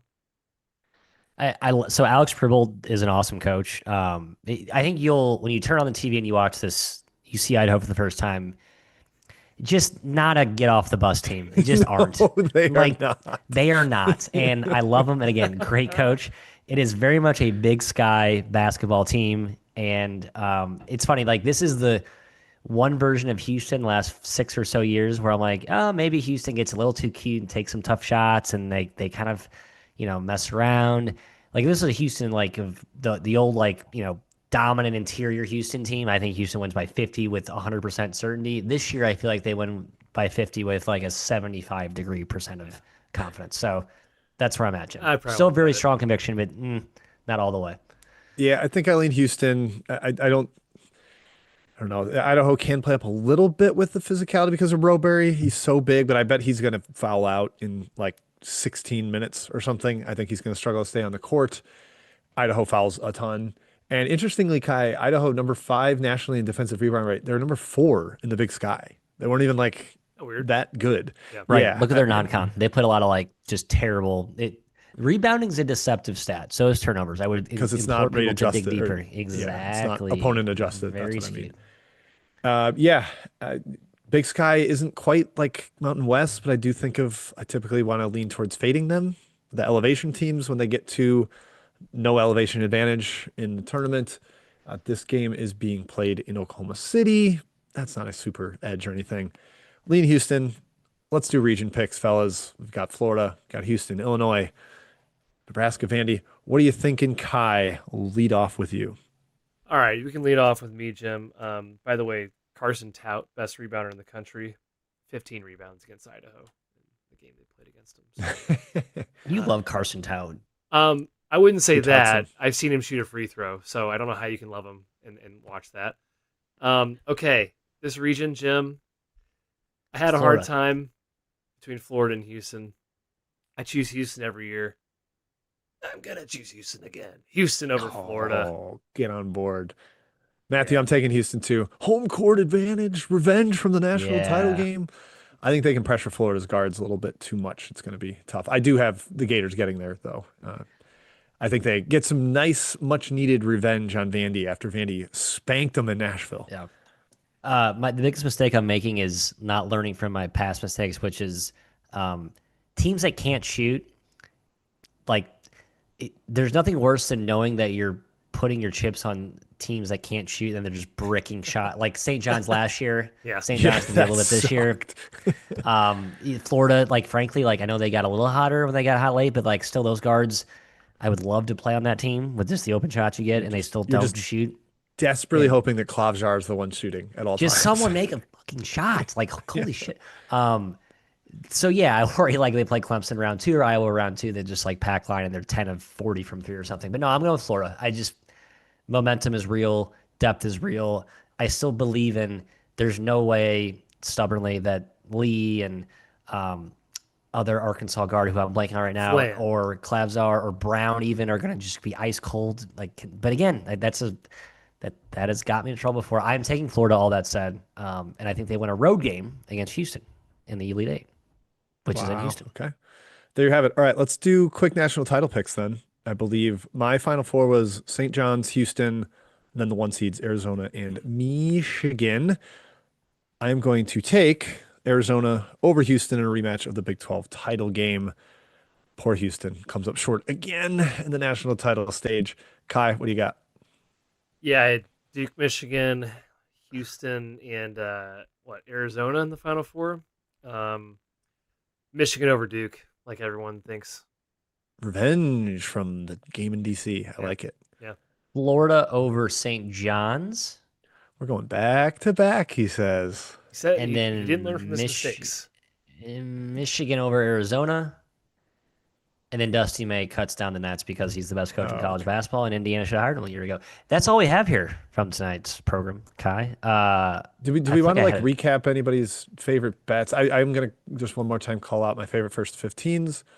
Yeah, go Troy for over it. Nebraska, North Dakota State over Michigan State, and I do think UMBC or Howard are worth a stab at. Hopefully, you get like 5-1 or something against that Michigan juggernaut, maybe even more than that, because those teams are bad and Michigan is incredible. But I think that could be, Jim, 15 what's to that 12, number and then gonna they be lose probably by right? 30. What price in that is gonna make? I was 30 to hoping 1? like 6-1. I don't know. Like some of them you've gotten like plus wow. 450. They have noticeably ticked down as the Yeah, public no, has been more right. prone to betting them. You get way less value on the dogs, but they're still fun for me.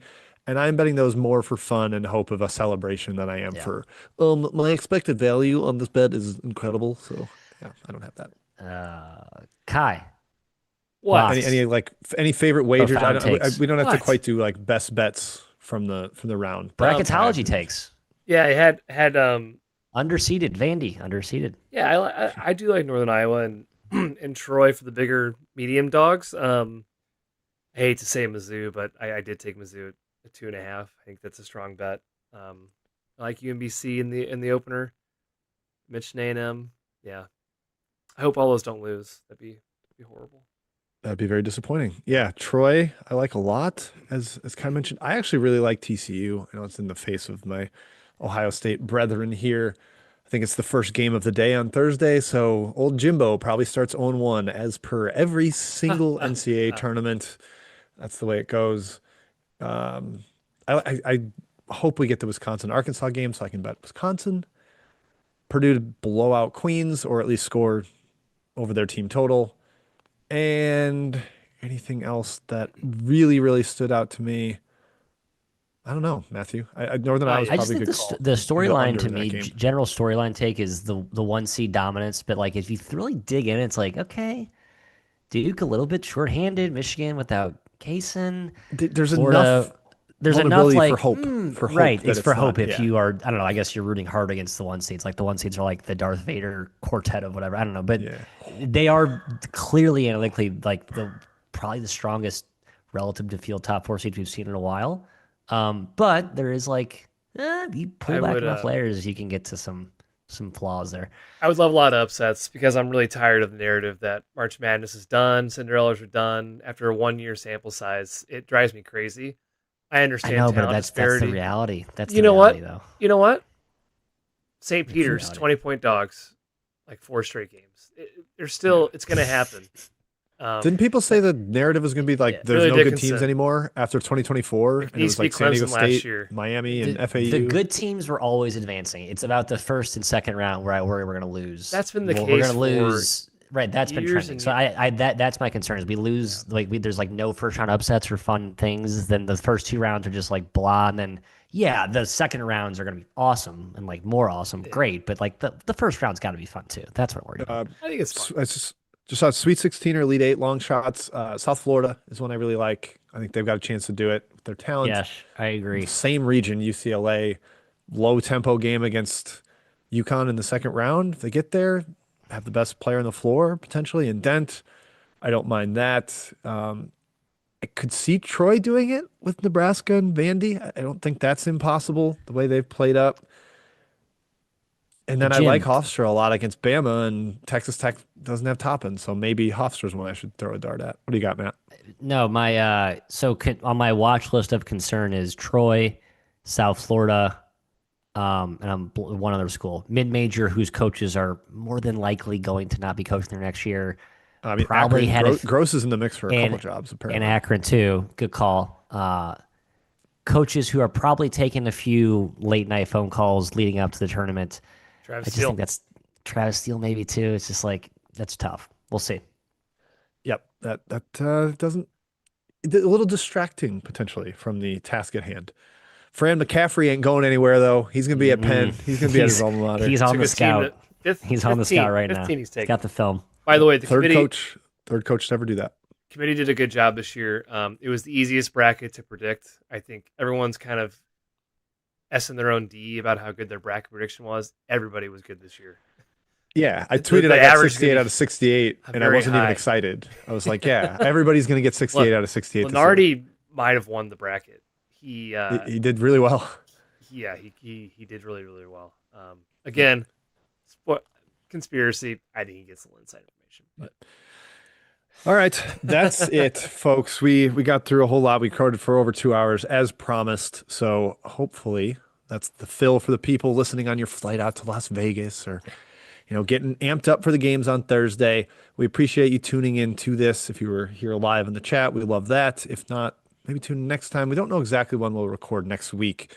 It's tricky with trying to do it Friday morning. That's in between rounds. We don't want to do that. So we'll keep you posted with that. I'll be the only Weaver in Vegas this year. Sad frown. A tear runs down the face.